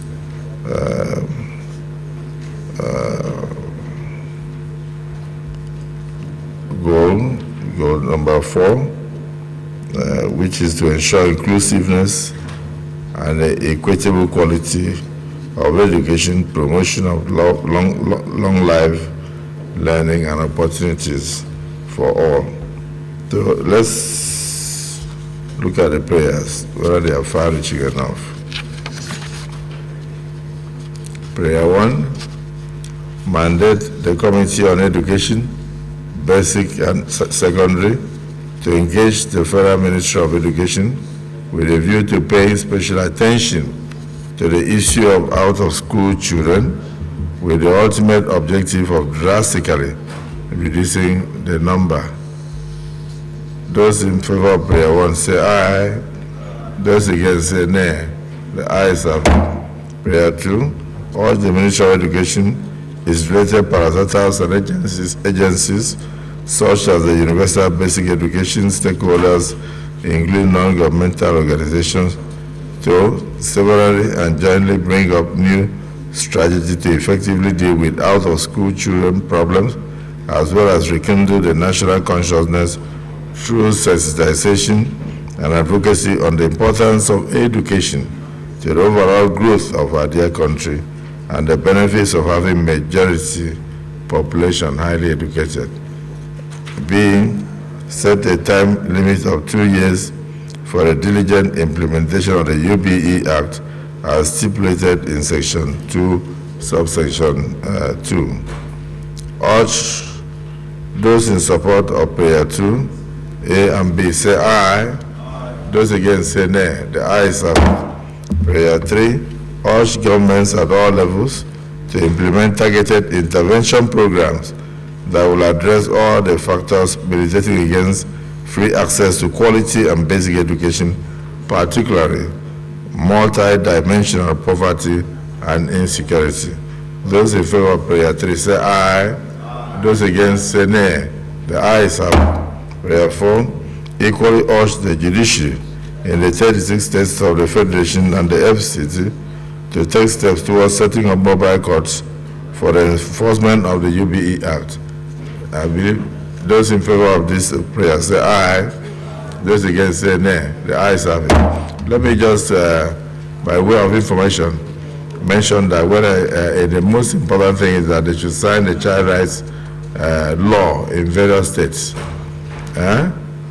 insisting that education, basic education is compulsory, and then where parents or guardians infringe on the law, then there should be punishment. So for this, I would suggest that you take a cue from what I did when I was governor of Akwa Ibom State. I signed the child rights bill into law and I enshrined a provision of 6 months imprisonment for any guardian or parents that allows a child of school age to roam around the streets, go into hawking or any other venture during school hours. And that way we had enforcers. We had special assistants to the governor on education monitoring, and they went around the state to search from local government to make sure that no child was left behind and no child was in the farm or was on the street or was selling newspapers during school hours. It was quite effective. And then we declared free and compulsory education in the state for all children of school ages. from primary school to senior secondary school and opening it up to all Nigerian children who were residents in Akwa Ibom for 8 years. It was phenomenal, and it was quite successful. We received commendations everywhere, so I recommend this to many states of the Federation in order to curb this menace of out-of-school children.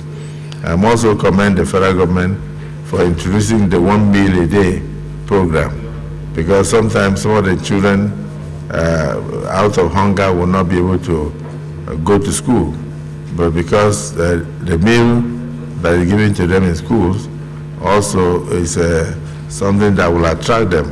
So we must commend the federal government and urge that program should continue. It will also assist in reducing the number of out-of-school children. But it's a menace that must be jointly tackled. The parents, the guardians, the local governments, the states, and at the federal level. So I commend you for this motion, and I plead that the Senate Committee on Legislative Compliance should look into how these resolutions are implemented. Thank you, distinguished Senator Adebule Idiat Oloranti, and all those who have made contributions to this motion. Leader of the Senate.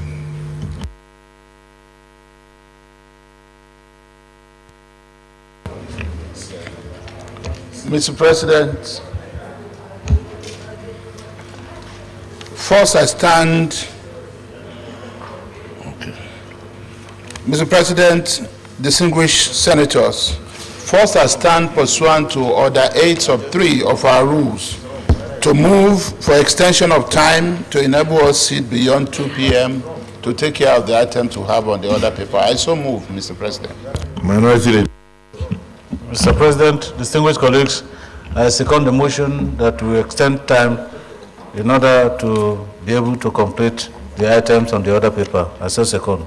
Those in support of the motion say aye. Those against say nay.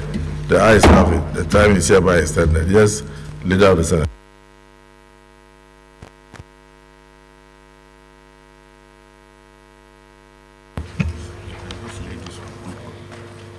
Mr. President, very distinguished senators of the Federal Republic of Nigeria, the second order of the day is the presentation and adoption of the Conference Committee report on the retirement age of legislative officers of the National Assembly Bill 2024, HB 529.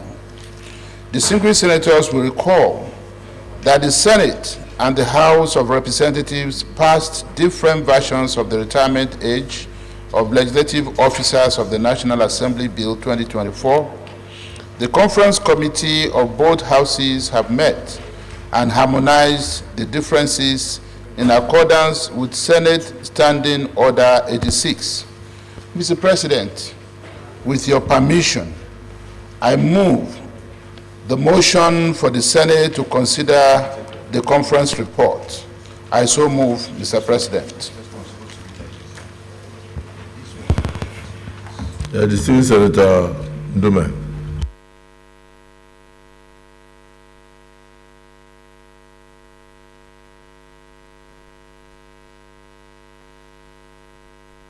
President, distinguished colleagues, my name is Senator Alindumi. I guess the Senate President wants me to second the motion moved by the Senate leader, so I so second.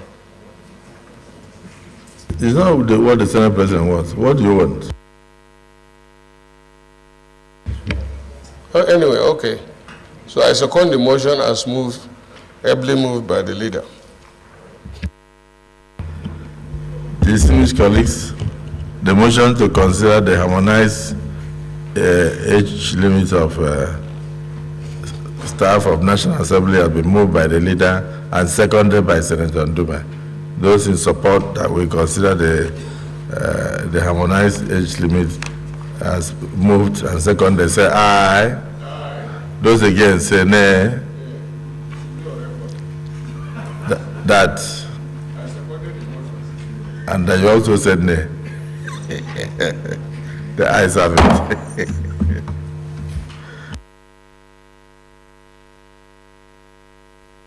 Leader, we have a lot to do.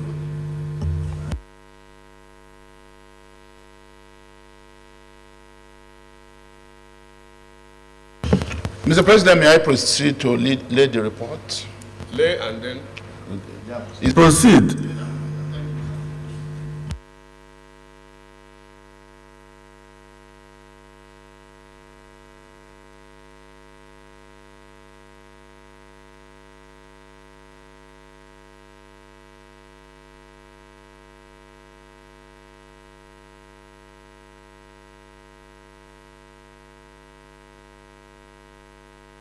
Yes.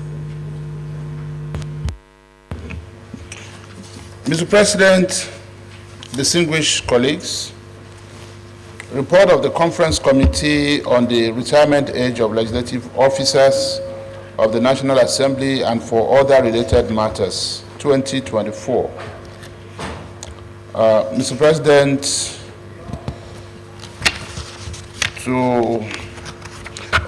the retirement age of legislative officers of the National Assembly and for other related matter 2024 was passed by the Senate and the House of Representatives with a difference.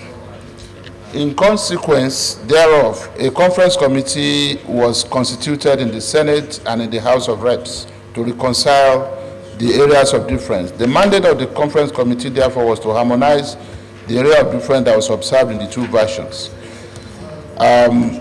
Paragraph 2 deals with the membership. Paragraph 3 deals with the membership of the Senate in the 2-1 in the Senate, 2-2 in the House of Reps. Mr. President, distinguished colleagues, the conference committee met and observed that the two bills as passed had substantially different provisions in all the clauses.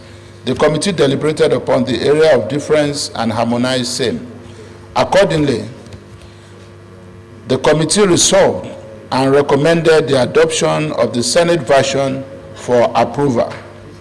Our recommendation: the conference committee hereby recommends for adoption and approval of the harmonized version of the bill as follows: that the Senate and the House of Representatives do consider and approve the conference committee report on the retirement age of legislative officers of the National Assembly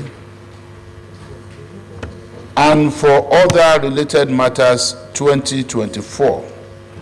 Mr. President, distinguished colleagues, on behalf of members of the conference committee, we wish to thank the National Assembly for the opportunity given to members of the committee to resolve areas of difference in the bill. Mr. President, I so submit. Yes, any observation? Yes, Senator Numa. Mr. President, distinguished colleagues, this is a concurrent bill, and the tradition, just for explanation and clarity, is that once a bill is passed in the bicameral house, like the House of Rep, and ours has gotten to that stage too, the next thing is what we are doing now, or what the leader and his committee have done, is to harmonize the two. It doesn't provide for further debate, but once we agree and then we adopt the report, unfortunately in this case, the Senate version is the version that has been adopted. So I just want to make this contribution to guide the Senate appropriately. Thank you, Mr. President.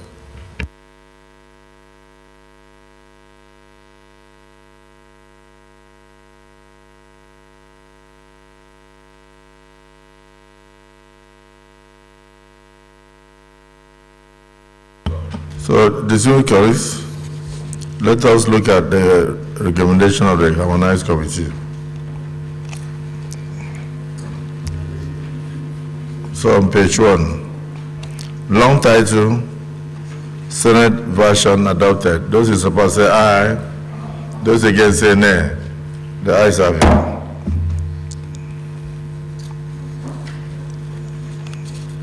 Application. provision of this bill shall apply throughout the National Assembly service in Nigeria. Senate version adopted. Those in support say aye. Those against say nay. The ayes have it. Retirement age for staff of National Assembly service.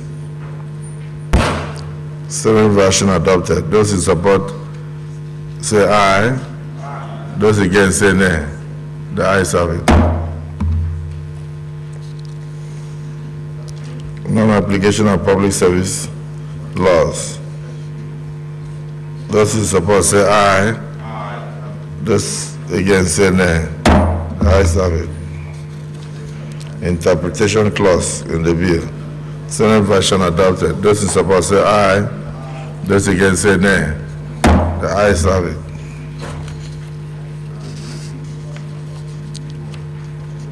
There is citation. The Senate version adopted. The bill may be cited as the Harmonized Retirement Age for Staff of National Assembly Service Bill 2024. Those in support of the Harmonized version on the citation say aye. Those against say nay. The ayes have it. Explanatory memorandum. Senate version adopted. The bill seeks to make provision for the compulsory retirement age and years of service of staff of the National Assembly. The bill seeks to make provisions for the compulsory retirement age and years of service of legislative officers of the National Assembly of the Federal Republic of Nigeria. Those in support say aye.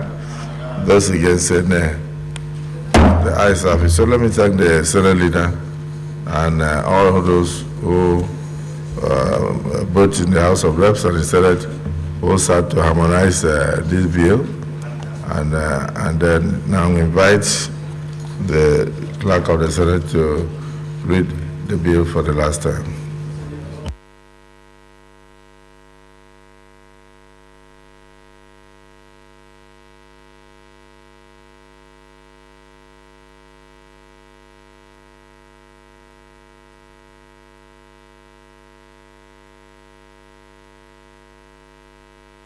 Okay, distinguished Deputy Senate President, distinguished colleagues.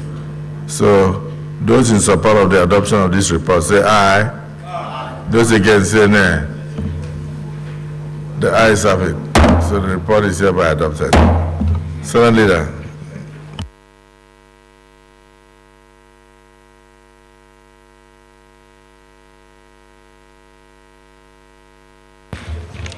Mr. President, distinguished senators, the third order of the day is the presentation and consideration of the report of the Committee on Tertiary Institutions and TED Fund on the Student Loan Board Access to Higher Education Repeal and Reenactment Bill 2024 SB 398. Distinguished senators will recall that the bill was referred to the committee on Thursday, 14th March 2024. Mr. President, you may wish to invite most distinguished Senator Mohammed Dandutse Muntari, chairman of the committee, to move the motion for the presentation and consideration of the report. Distinguished Senator Dandutse. Thank you.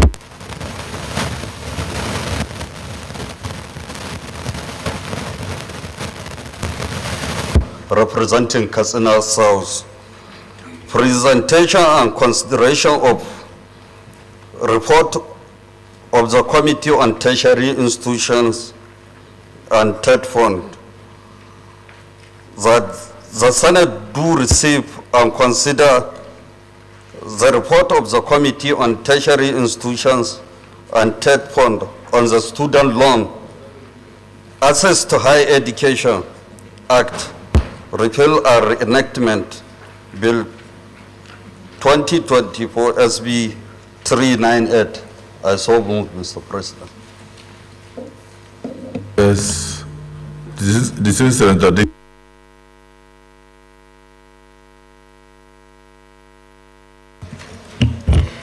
President and dear colleagues, I'm Henry Siraki Dixon, Bayelsa West, and I rise to second that the Senate do receive and consider the reports from the Committee on Tertiary Education and Telephone. I so second.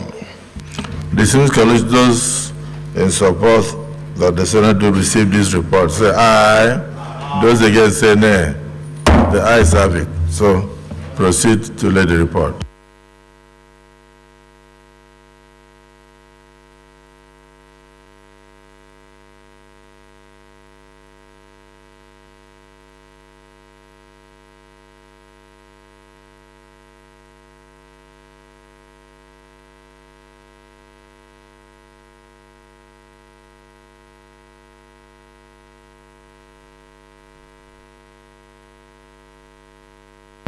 Please present the report.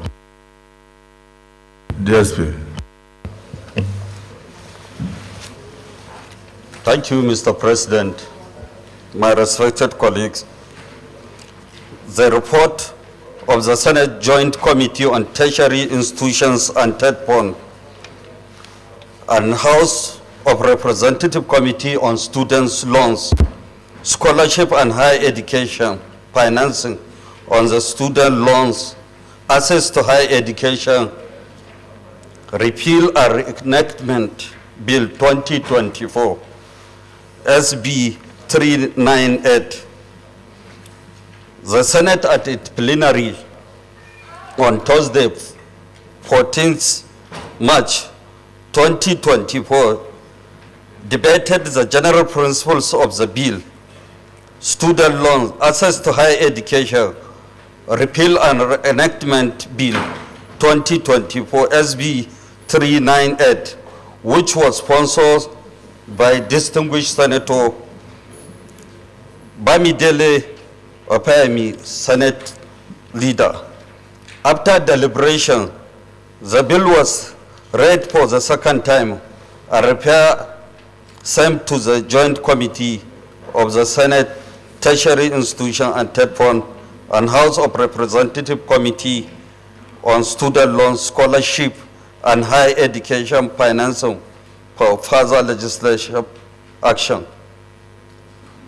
Senate Order of Referral date 14th March 2024. I report back with it the recommendation. Objectives of the bill.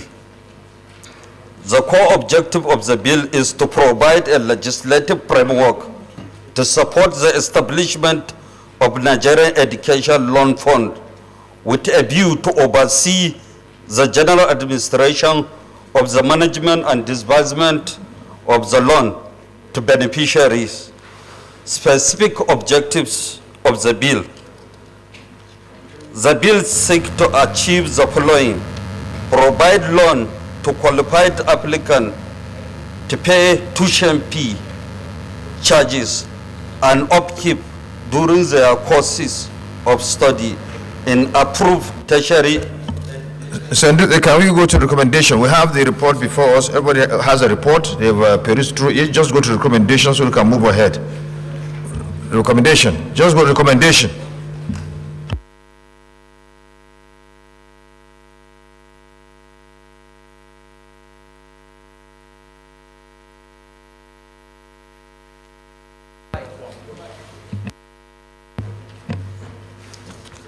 That the Senate do consider and pass the student loan, access to higher education, repeal and enactment Bill 2024, SB 398, to ensure smooth access to higher education.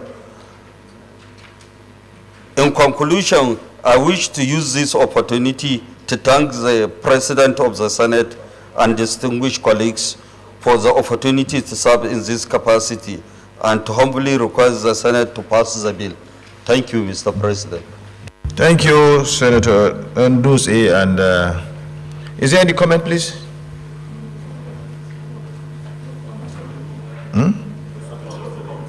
Yeah, no, if you can ask if anybody has any comment, then we can move ahead. Leader, no comments, so let's move on. Leader.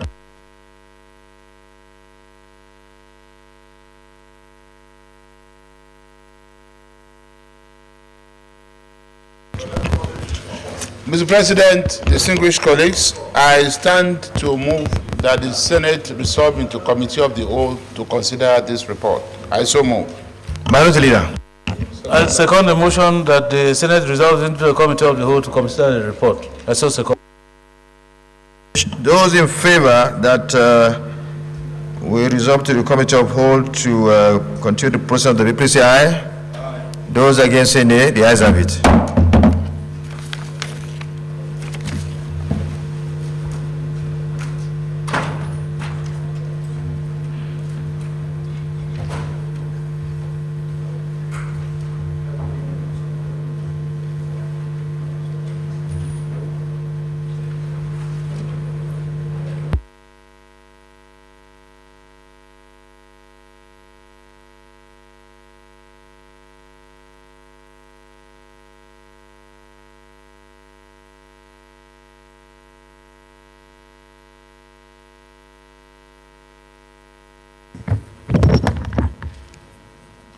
Those in favor that clause 1 stand part of the bill, say aye. Those against say nay. The ayes have it.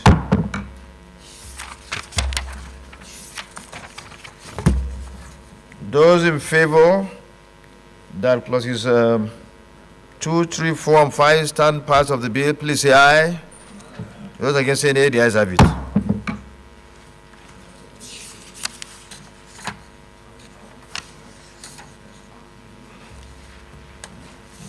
Those in favor that clauses, okay. Sorry, Mr. Chairman. I will urge that we spend some time carefully to go through it because of the impact that this bill will have.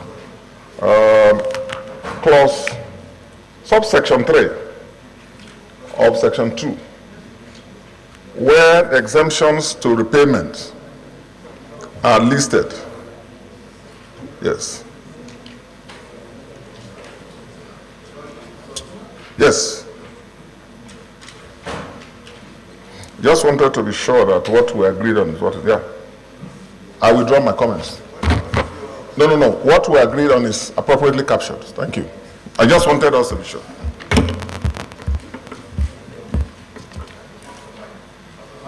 Okay. Clauses 5, 6, 7, 8, and 9. 6, 7, 8, and 9. Those in favor that they should stand part of the bill, please say aye. Those against say nay. The ayes have it. 9, 10, 11, and 12. Those in favor say aye.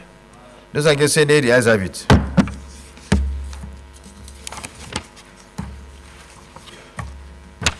(12, 13, 14, 15). Those in favor say aye. Those against say nay. The ayes have it. 16, 17, 18, 19, 20. Those in favor say aye. Those against say nay. Those clauses 21, 22, 23, 24. Those in favor that they should stand part of the bill, please say aye. Those against say nay. The ayes have it. Disqualification, that is 25. 25, 26, 27, 28. Those in favor, please say aye. Those against say nay. The ayes have it. 29, 30, 31. Those in favor that the above clauses should stand part of the bill, please say aye. Those against say nay. The ayes have it. Where did I stop? I stopped where? Where did I stop? Okay, 30, 31, and 32. Those in favor say aye. Those against say nay. The ayes have it. 33, 34, 35. Those in favor that they should stand part of the bill, please say aye. Those against say nay. The ayes have it. 36, 37. Those in favor say aye. Those against say nay. The ayes have it. Clause 38. Those in favor that it should stand part of the bill, say aye. explanatory memorandum. Those in favor, please say aye. Those against say nay. The ayes have it. Long title. Those in favor, please say aye. Those against say nay. The ayes have it. Leader of the Senate.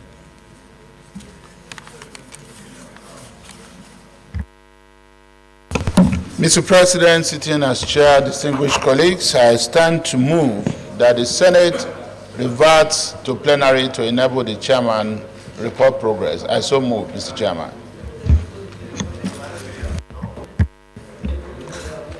The President of the Senate, sitting as chair, I second the motion that the Senate reverts to plenary to enable the chair report progress. I so second.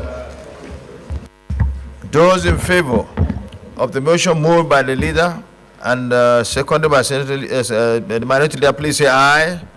Those against say nay. The ayes have it.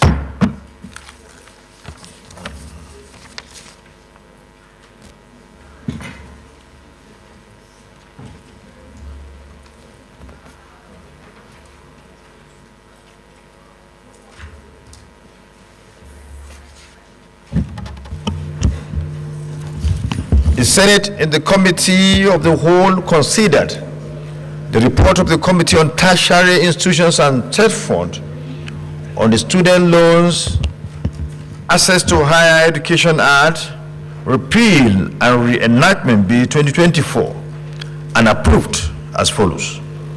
Long title as recommended. Number of clauses, clauses 1 to 36 as recommended. Interpretation, Clause 37 as recommended. Short title, Clause 38 as recommended. Schedules 1 as recommended. Explanatory memorandum as recommended. Is this a true reflection of what transpired in the Committee of the Whole?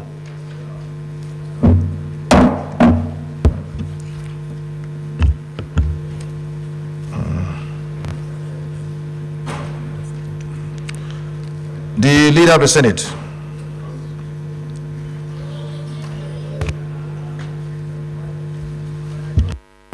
Mr. President, distinguished senators, I stand to move that the bill be now read for the third. Minority Leader. Mr. President, I second the motion that the bill be read a third time. I so second. Those in favor of the motion moved by the Senate Leader and seconded by Minority Leader, please say aye. Those against say nay. The ayes have it. The Clerk of the Senate.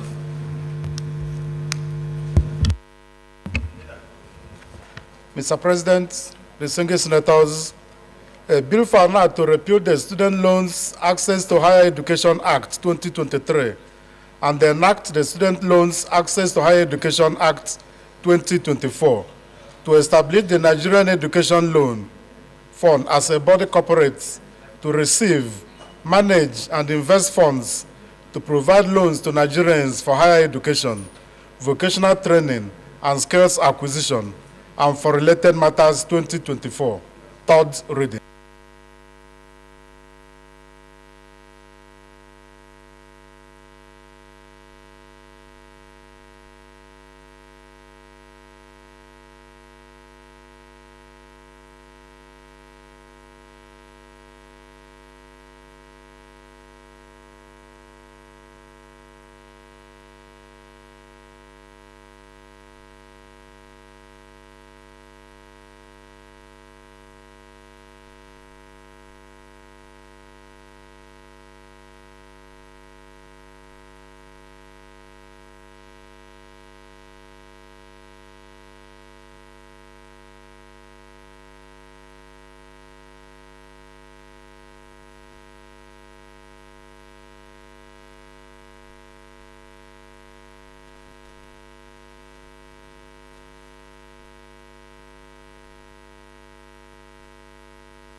Mr. President, distinguished colleagues,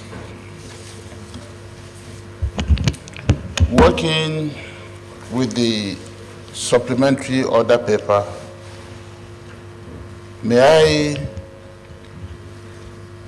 request that we step down orders, both the third and fourth orders of the day regarding the supplemental bill to enable the Secretariat finalize work on it while we go straight to the fifth order of the day, which is the second reading of the Terrorism Prevention and Prohibition Act Amendment Bill 2024, SB 379. Distinguished senators will recall that the bill was read for the first time in this chamber on Wednesday, 6th March 2024. Mr. President, the sponsor of the bill is distinguished Senator Emmanuel Odende Menga, who is available to move the motion for the bill to be read a second time. Mr. President, please invite Senator Odende to move the motion. Thank you. Senator Emmanuel Odende, you have the floor. Thank you, Mr. President, my dear colleagues. Thank you for the honor and privilege of leading the debate on a bill for amendment of Terrorism Prevention and Prohibition Act 2022. The first reading of the bill was done on the 6th day of March 2024. The Terrorism and Prevention Act is set for amendment in order to ensure compliance and in order to bring it to the expected compliance standard of the international bodies responsible for the fight against money laundering and terrorism financing, and also to ensure the delisting of Nigeria from the delisting from grey list of Nigeria by ICRG. The ICRG process refers to International Country Risk Guide process, a methodology used for evaluating the political, financial, and economic risks of countries worldwide. Since Nigeria was placed on the grey list, the ICRG was activated to evaluate the level of risk associated with investing in or lending to Nigeria. The Financial Action Task Force used ICRG ratings as part of their compliance and due diligence efforts. The ratings are critical to assessing Nigeria's risk level as part of compliance with international anti-money laundering, AML, and counter-financing of terrorism, CFT standards.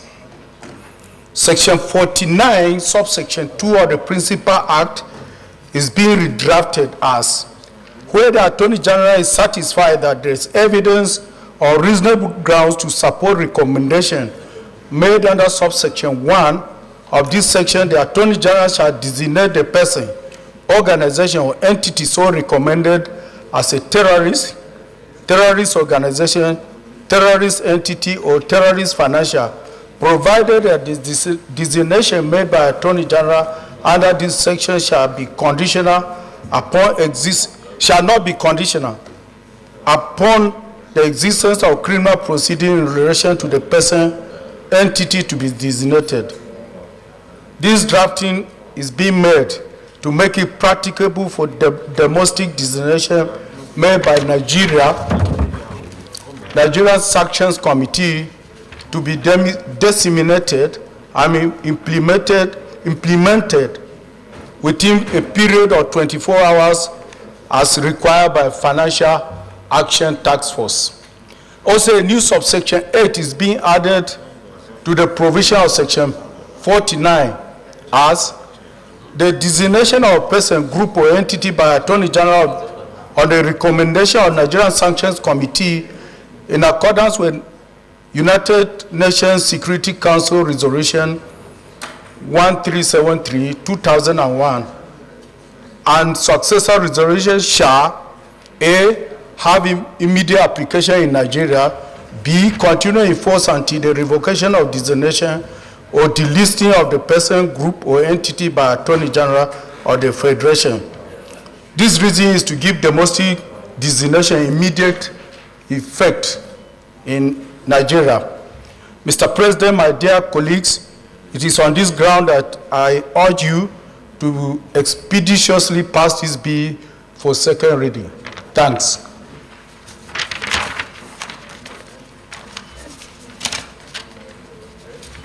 Yes. Senator Mongolo? You are right.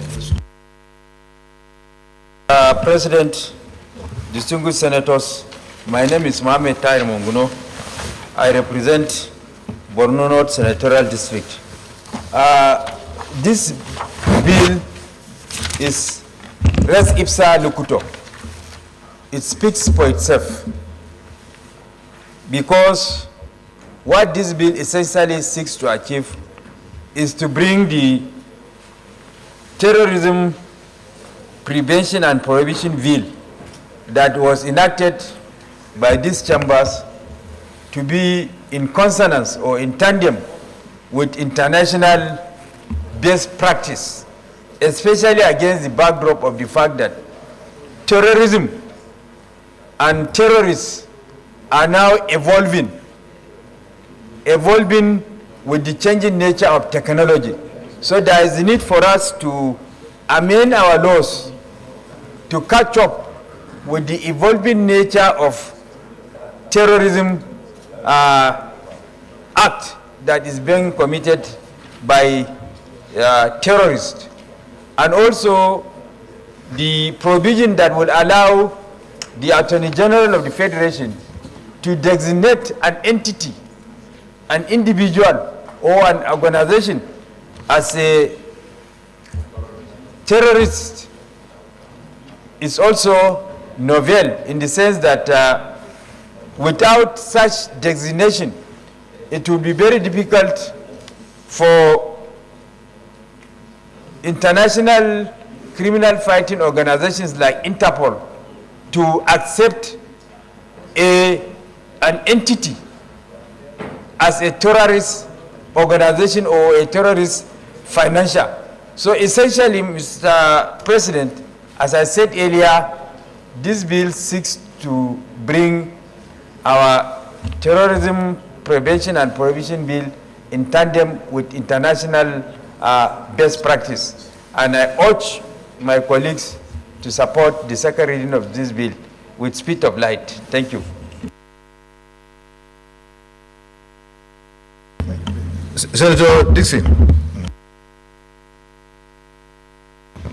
Thank you, Mr. President. Henry Seraki Dixon, Bayelsa West. Mr. President, let me commend the mover of this bill, the sponsor of this bill, who has made an eloquent case as to why this bill should be read for the second time. Ordinarily, Mr. President, I, and I'm sure all of us in this chamber and across our country even, are united on the need to strengthen the existing mechanisms for fighting terrorism and preventing terrorist financing. So we are united in that general objective. But Mr. President, I am constrained, even in spite of my general support for anything that will strengthen the fight against terrorism. I'm constrained to speak against this bill. You see, power corrupts, and absolute power corrupts in like manner, absolutely. In this country, we have a fusion of two critical offices in one body. That is the office of the Honorable Attorney General. And by the grace of God, I was one, just like my good friend M.T. Mongono. We both served as Attorneys General at the subnational level. We, in spite of all the efforts we have made so far, we have not been able to achieve a separation of the office of Attorney General of the Federation and then the person who will be a chief law officer. The two offices are combined. And this bill now says any person that the Attorney General, who in our system without that separation, can also be a political operative, a member of cabinet, a member of a political party, and a political operative, all combined together. And what I'm saying this afternoon is we have not been able to achieve that desired separation. And the mechanisms we have are not sufficient to guarantee impartiality of judgment, in as much as we trust all of them. And the current Attorney General is a very professional person. I have no doubt about it. But we are not about persons. We are building institutions.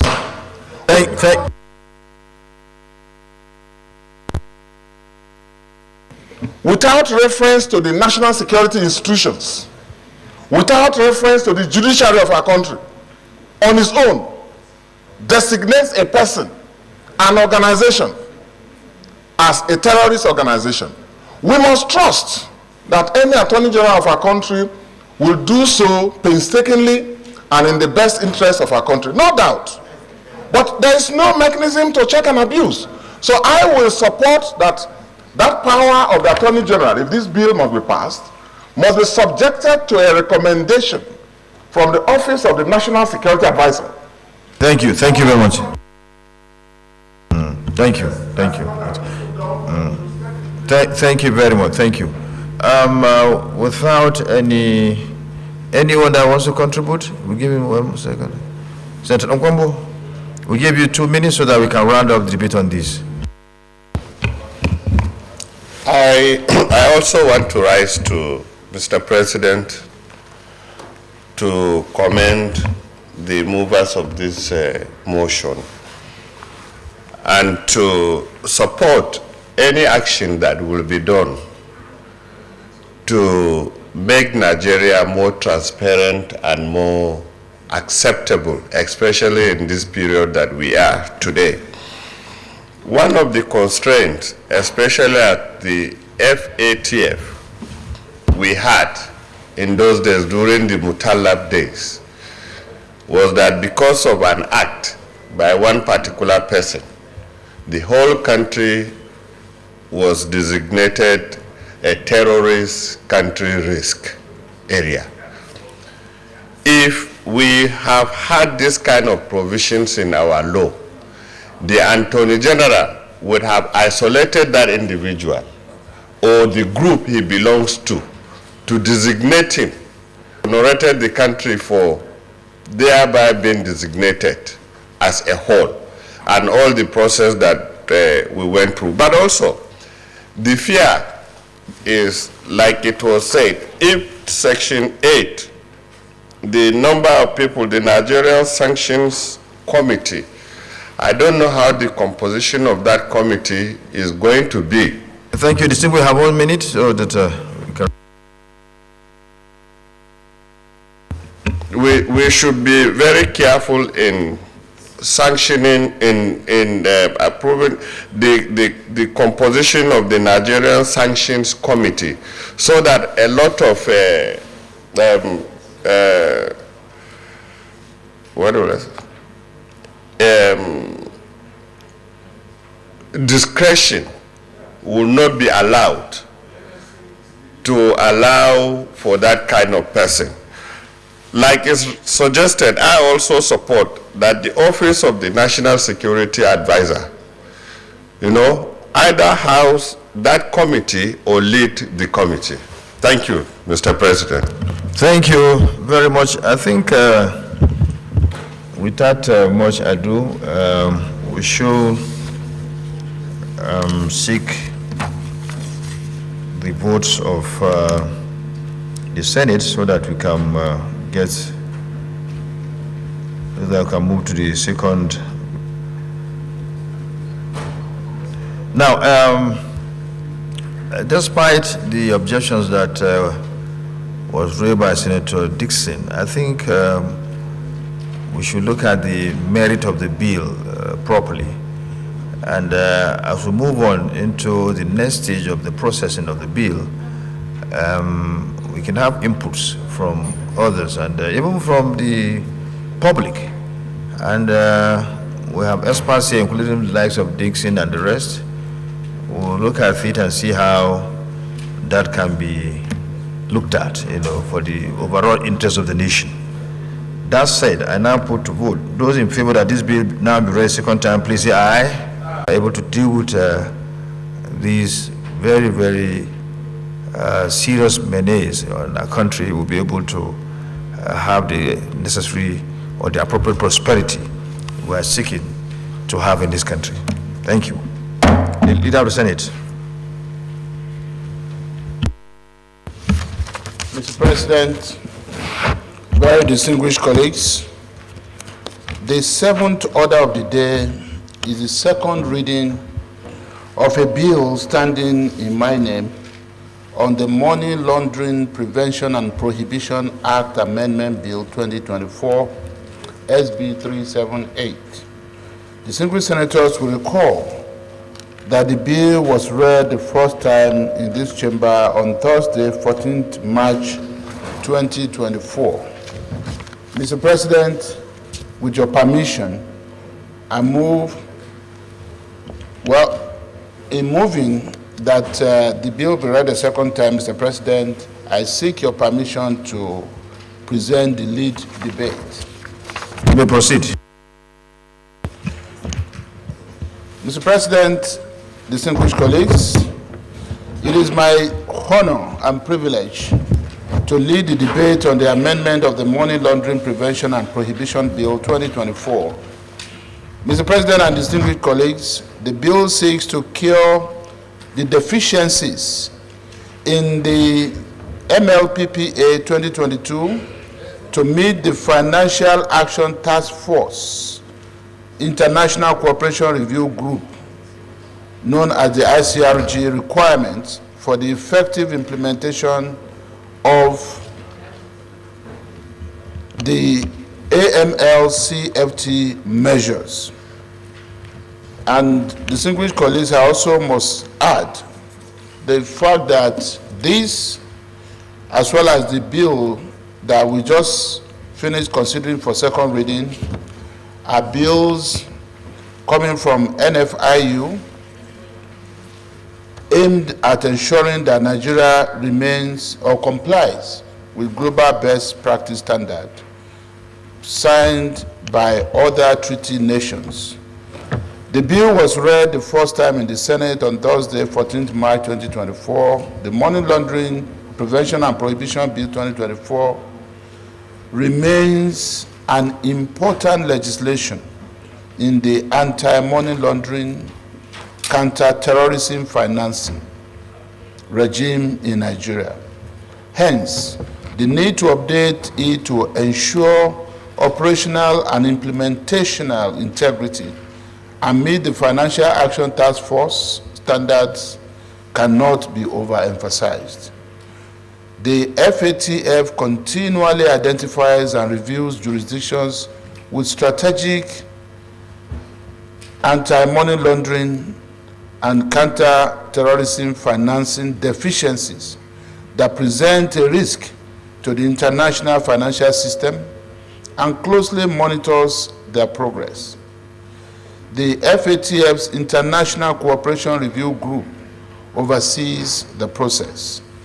The main objectives of the bill are, amongst others, to grant the Nigerian Customs Service and other competent authorities the power to request and obtain further information upon discovering false declaration, cooperate with its foreign counterparts, and keep declaration information to facilitate international cooperation.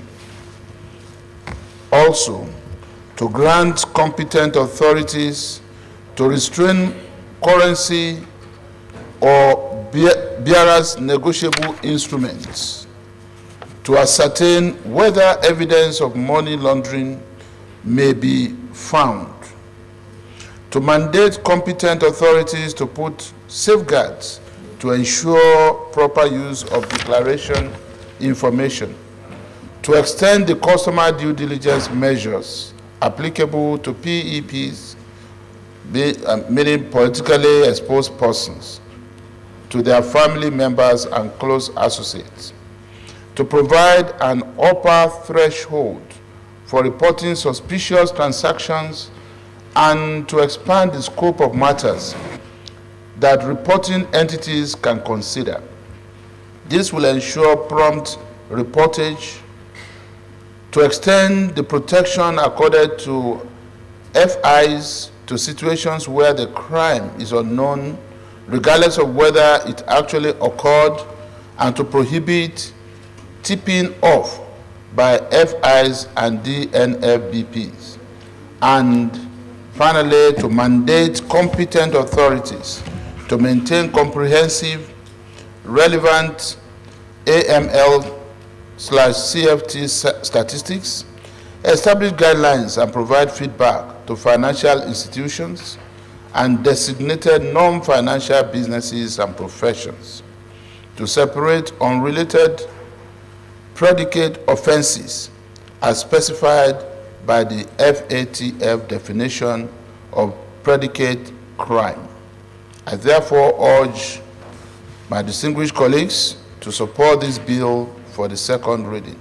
I thank you. This bill is very straightforward, but Senator, Johanna, you can say something for 1 minute so that we can move ahead to get it passed. Go ahead, through second reading. Mr. President, distinguished colleagues, I remain Amos Johanna, Adamawa North.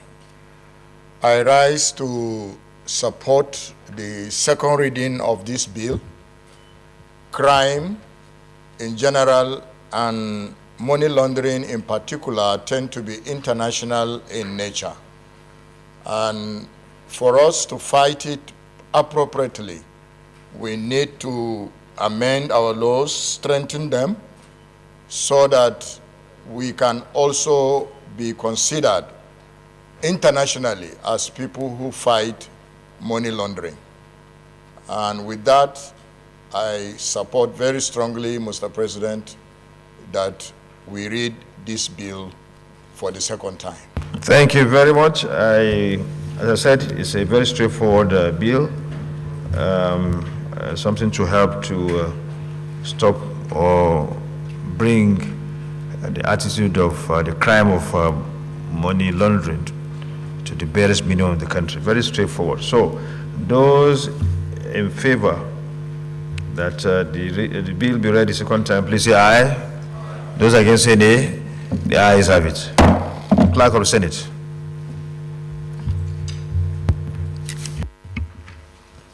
Mr. President, distinguished senators, a bill for an act to amend the Money Laundering Prevention and Prohibition Act, number 11 of 2011, to include Nigerian Financial Intelligence Unit and the National Drug Law Enforcement Agency in the surveillance and prevention of money laundering in Nigeria and for related matters 2024, second reading. A bill for an act to amend the Money Laundering Prevention and Prohibition Act number 11 of 2011 to include Nigerian Financial Intelligence Unit and the National Drug Law Enforcement Agency in the surveillance and prevention of money laundering in Nigeria and for related matters 2024 second reading. Thank you. Let me commend the leader of the Senate and all those that contribute to the debate. Yeah, I will do that. First of all, the leader for sponsoring this bill, which is going to help to check the menace of money laundering, which is inimical to our economy, to help in actually checking that crime. And also thank those who contributed to the debate, or Senator Yohana, Reverend Yohana, who actually contributed, who seconded and also contributed. It's in this respect that the committee, the bill is referred to the Committee on Anti-Corruption and Financial Crime to report back within 4 weeks. The Leader of the Senate.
The Leader of Senate. You may wish to summarize those things because it's something that has been debated extensively. Summarize them and then we'll move forward.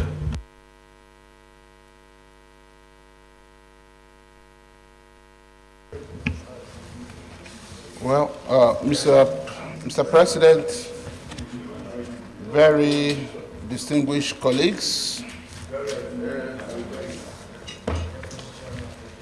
the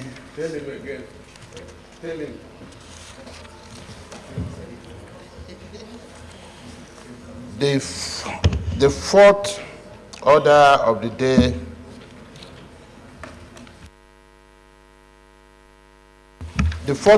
day is the second reading of an executive bill standing in my name on the 2023 Appropriation Act Amendment Bill 2024. SB 405, and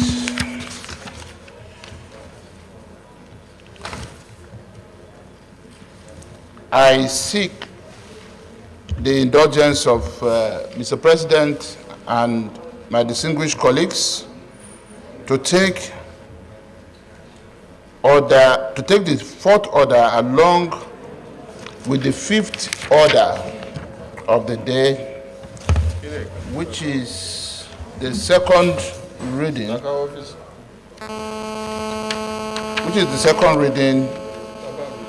of an executive bill standing in my name on the Supplementary Appropriation Act 2023, Reenactment Bill 2024, SB 406.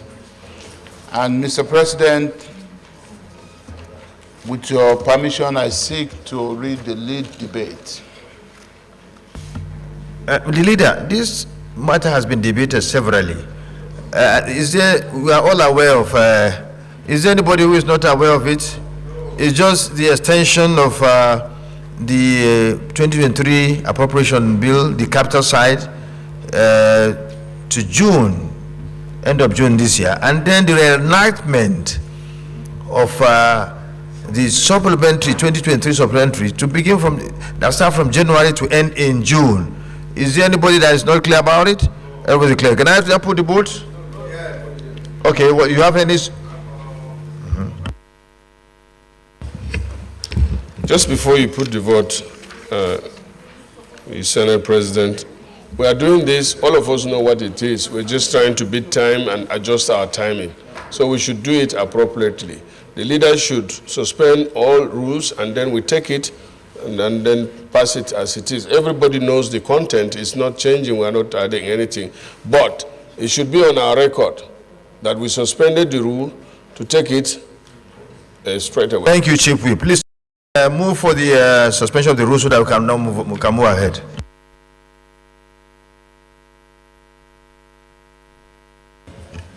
Mr. President, distinguished colleagues, I move that the Senate do suspend its Rule 78 sub 1 in order to read the bill a second time. I so move, Mr. President. The two bills, right? The two bills.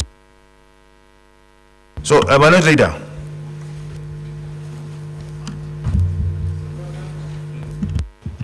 Distinguished colleagues, I second the motion that the Senate to suspend its rule for this bill to be read a second time.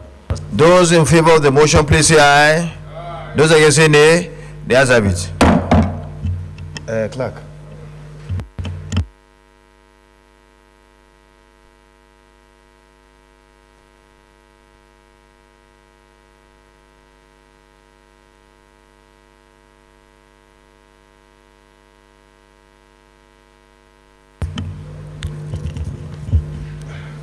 Leader, can you move for second reading of the two bills? Mr. President, distinguished colleagues, I stand to move for the second reading of the two bills. I so move, Mr. President. The Minority Leader, please, can you second?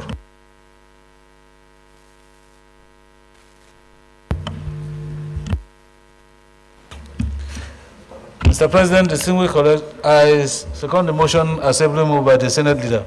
I so second. Those in favor of the motion moved by the leader and seconded by minority leader, please say aye. Those against say nay, the ayes have it. The clerk of the Senate.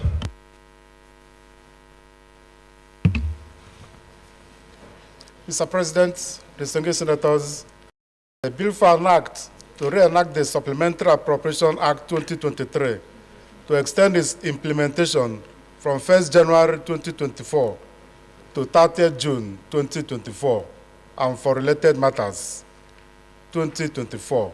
Second reading.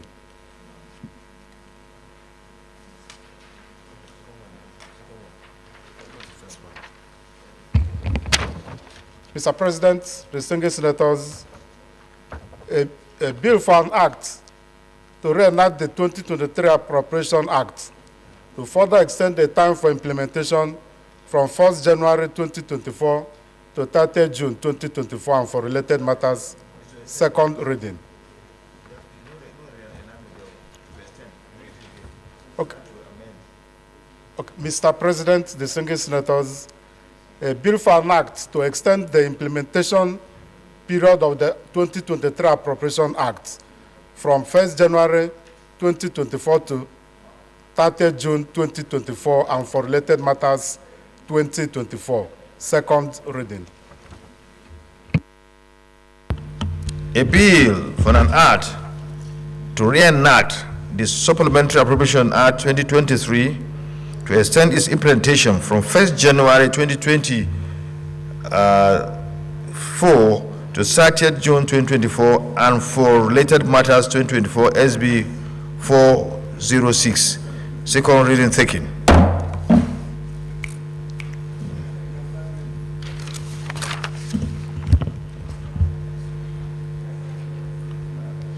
A bill for an act to amend the 2023 Appropriation Act to further extend the time for its implementation from 31st March 2024 to 30th June 2024 and for related matters 2024 SB 405 taken.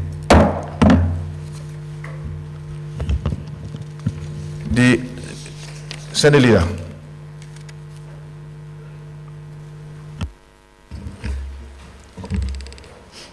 Mr. President,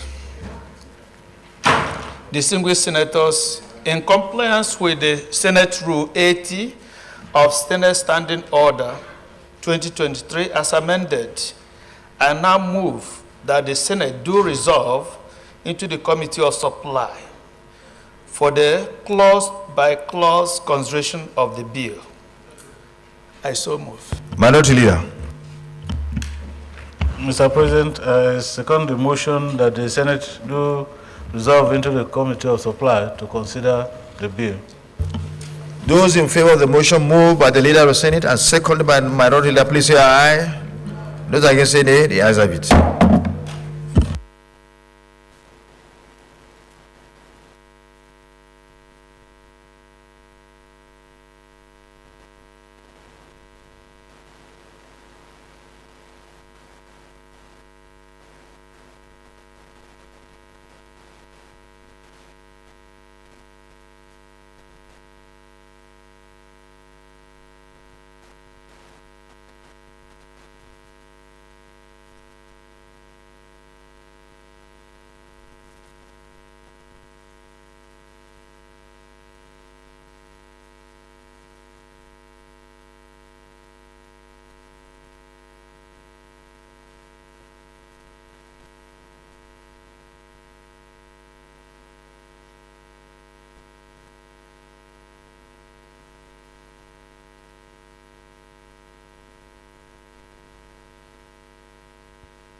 For Bill 406, those in favor that clauses 1, 2, 3 stands part of the bill, please say aye.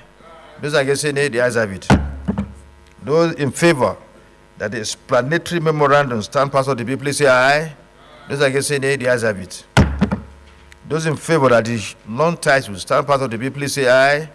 Those against say nay, the ayes have it.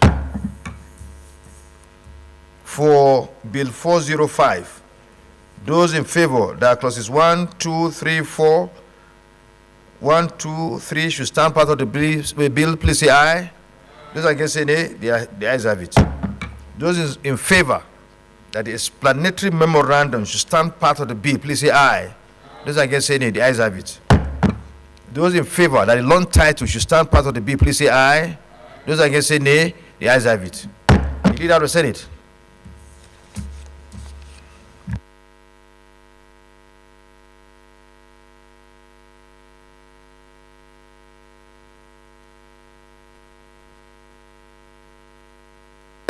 The Senate.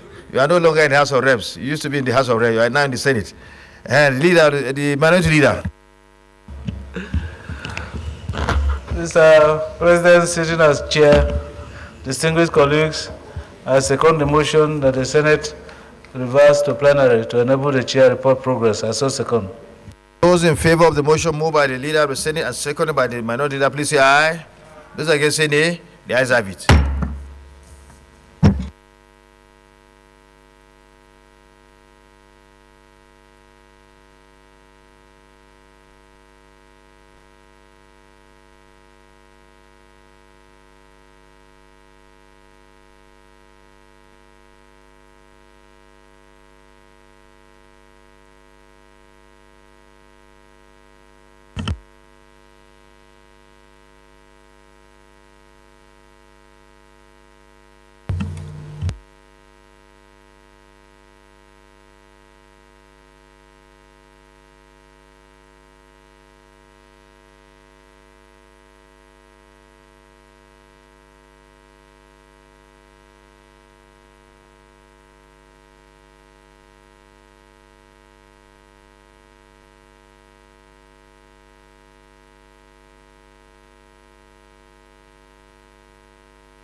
Report. The Senate in the Committee of Supply considered a bill on act to extend the 2023 Appropriation Act, the time for the implementation from 31st March 2024 to 30th June 2024, and for related matters 2024, SB 405, and approval follows. Amendment of the 2020 Appropriation Act as recommended. Amendment of Section 12 as recommended. Short title as recommended. Explanatory memorandum as recommended. Long title as recommended.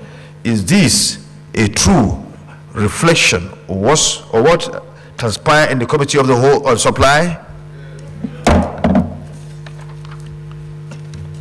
The Senate in the Committee of Supply considered a bill for an act to reenact the Supplementary Appropriation Act 2023 to extend its implementation from 1st January 2024 to 30th June 2024, and for related matters 2024, SB 406, and approve as follows. Amendment of the 2020 Appropriation Act as recommended. Amendment of Section 1 as recommended. Short title as recommended. Explanatory memorandum as recommended. Long title as recommended. Is this a true reflection of what transpired in the Committee of Supply. The clerk.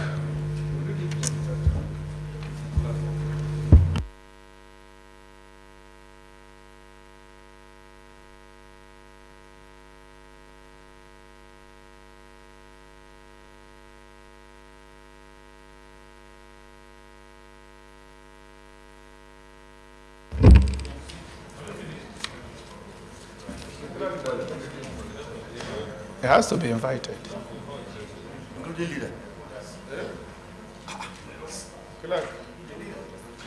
Mr. President, you may wish to invite the clerk to read The bill for the third time. for the third time. Majority Leader, thank you very much. Thank you for job well done. Majority Leader, you are doing well. Majority Leader, also doing well. Mr. President, we wish to, I second the motion that we invite the clerk to read the bill for a third time. Clerk of the Senate.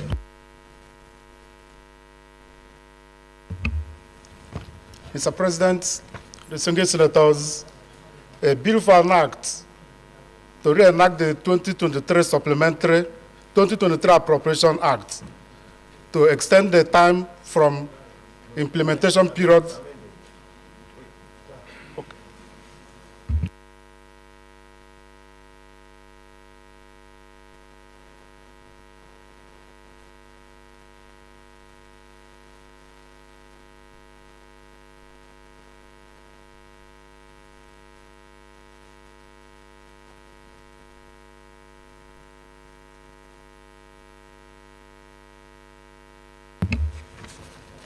Mr. President, distinguished senators, a bill for an act to amend the 2023 Appropriation Act to extend the implementation time from 1st January 2024 to 30 June 2024.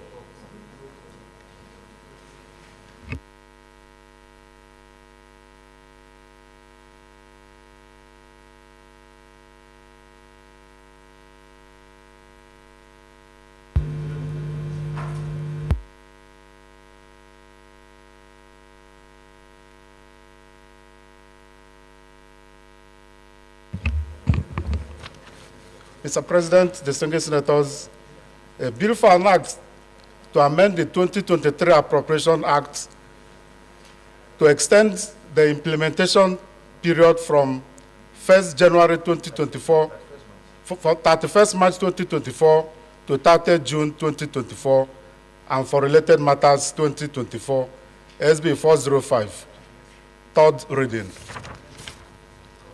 Mr. President, distinguished senators, a bill for an act to reenact the Supplementary Appropriation Act 2023 from 1st January 2024 to 30th June 2024, and for related matters 2024, third reading.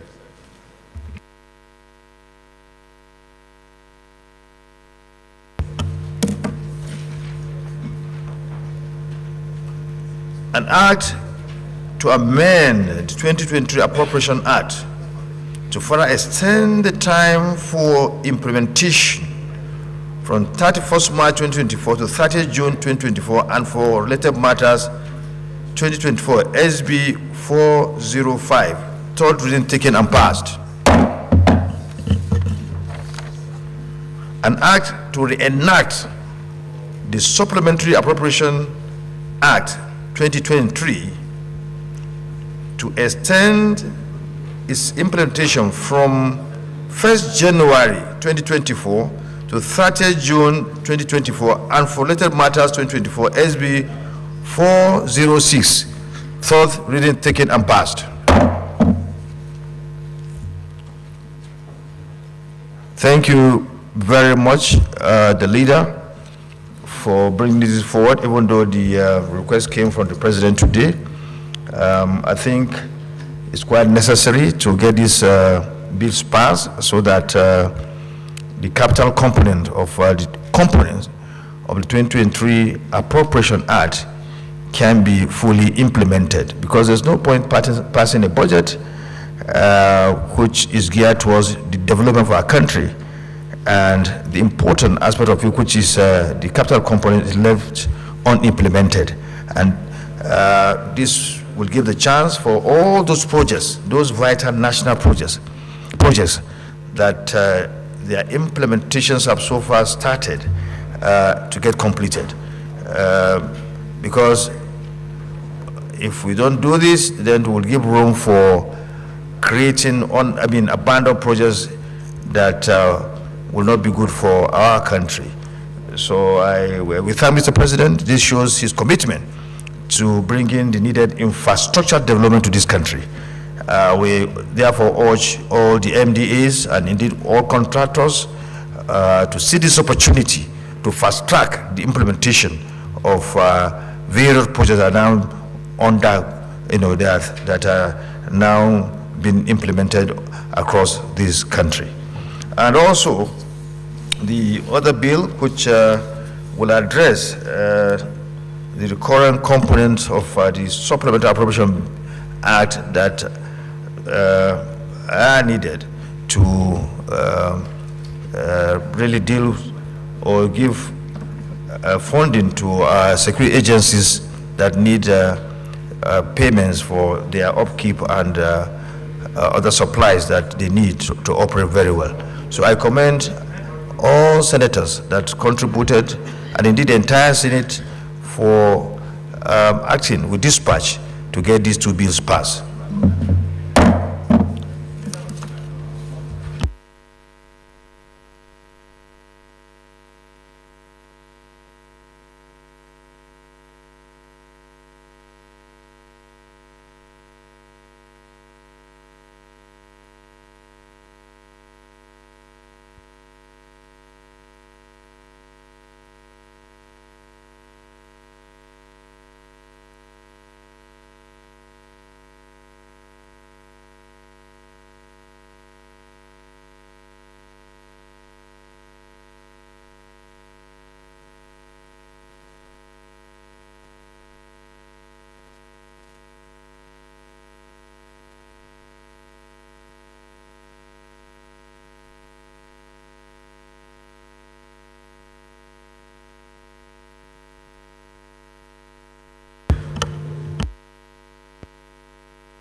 The leader of the Senate. Which is this also?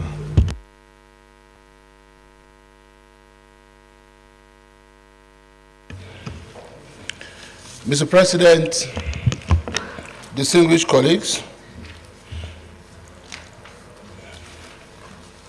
I stand to crave your indulgence for us to step down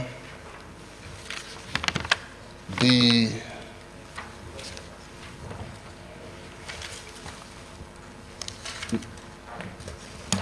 eighth order of the day, which is a bill for an act to establish the National Institute for Educational Planning and Administration and other matters connected therewith.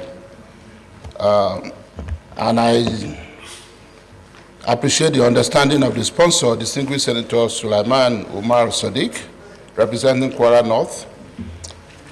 I also apply to step down the ninth order for the day, which is a House concurrent bill brought in my name, and we then take the 10th order of the day as the last item on the order paper, which is a bill for an act to amend the Agricultural Research Council Act, Cap A12, Laws of the Federation of Nigeria 2004, and for other matters connected therewith, 2024 SB 212, sponsored by distinguished Senator Moro Abba Patrick, representing Benue South.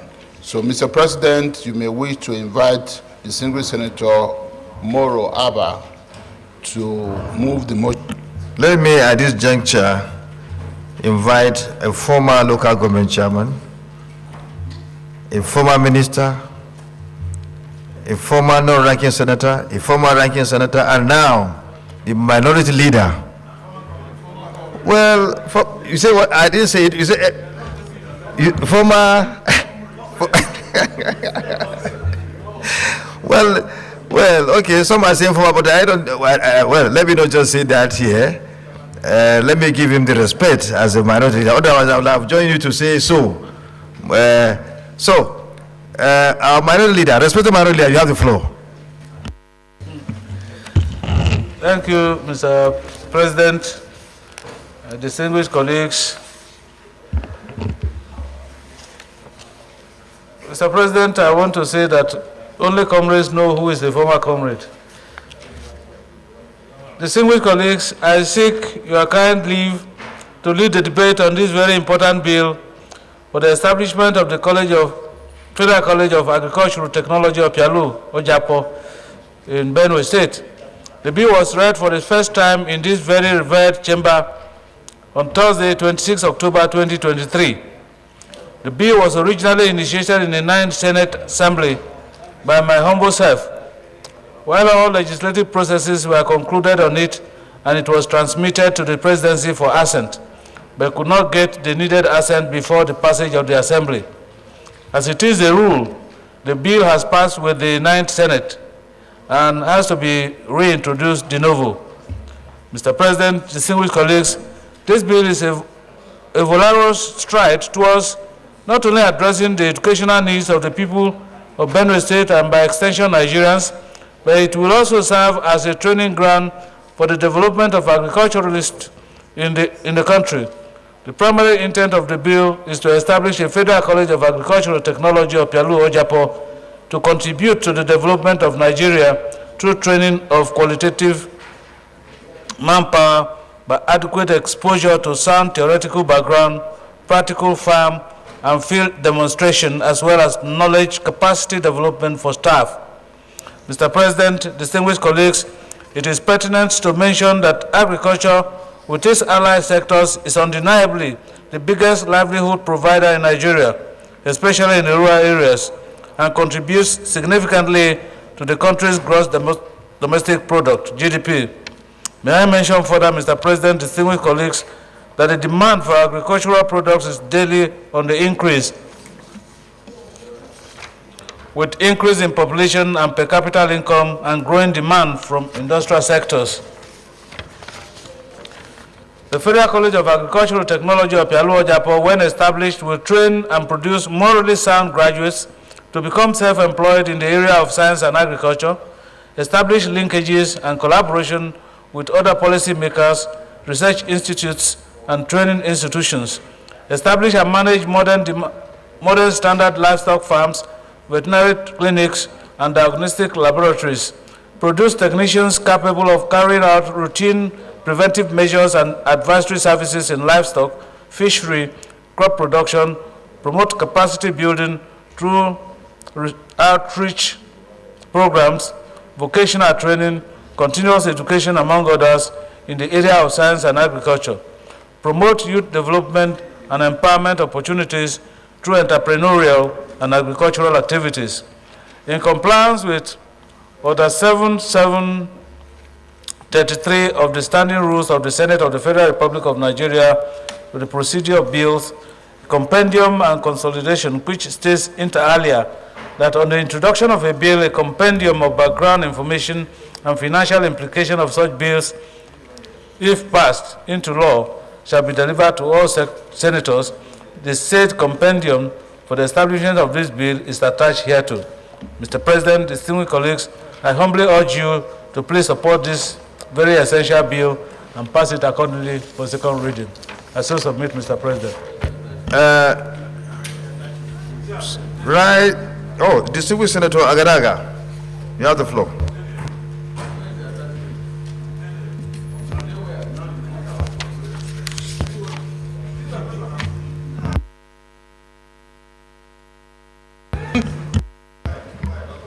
Mr. President, distinguished colleagues, Chief Benson Sonda Gadaga is my name. I rise to support the bill ably presented by most distinguished Senator Abamoro for the establishment of Federal College of Technical Agricultural Technology in Benue State. I so second. Thank you, Mr. President. Well, I think this bill is very straight to the point and very explanatory. And in fact, even the lead debate has clearly explained the reason for it, merits of the bill. I don't think there's any demerit in the bill. For that reason, I think we should move forward to get it passed. Please, I therefore put the question. Those in favor that this bill be read the second time, please say aye. Aye. Those against say nay. The ayes have it. The clerk of the Senate.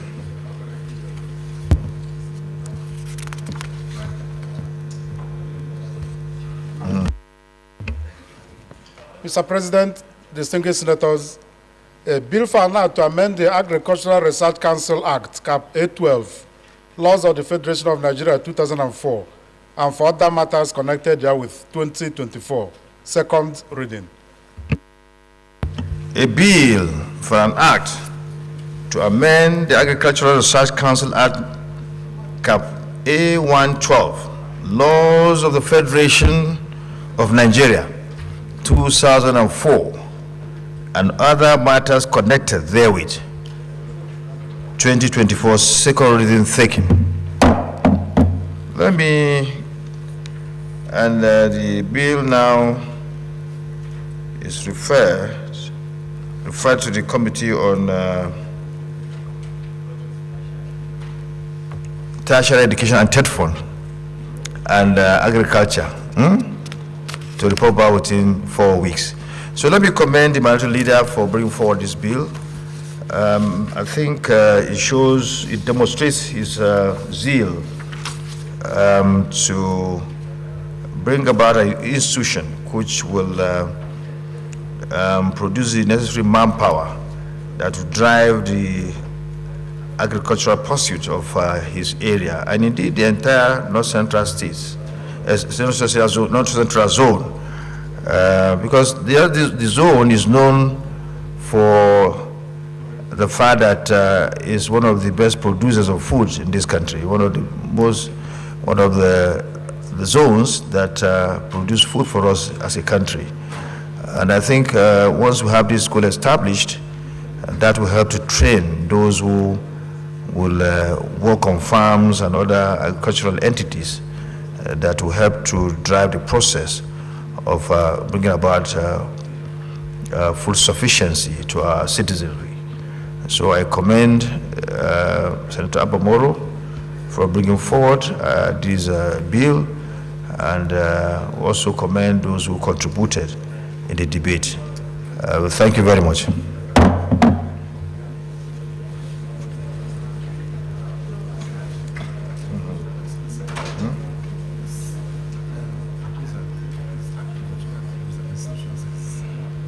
Which one?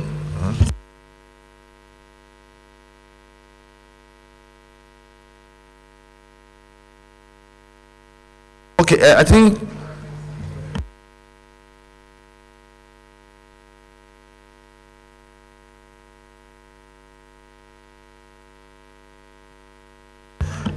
think the Committee on Agriculture Colleges and Institutions should also partake in processing this bill. The referral should also, they should be part of the committee that will have this referral extended to. And probably, and I think the Committee on Agriculture Colleges and Agricultural Colleges and Institutions should be the lead committee. Should be the lead committee. Not that I think it should lead it should be the lead committee.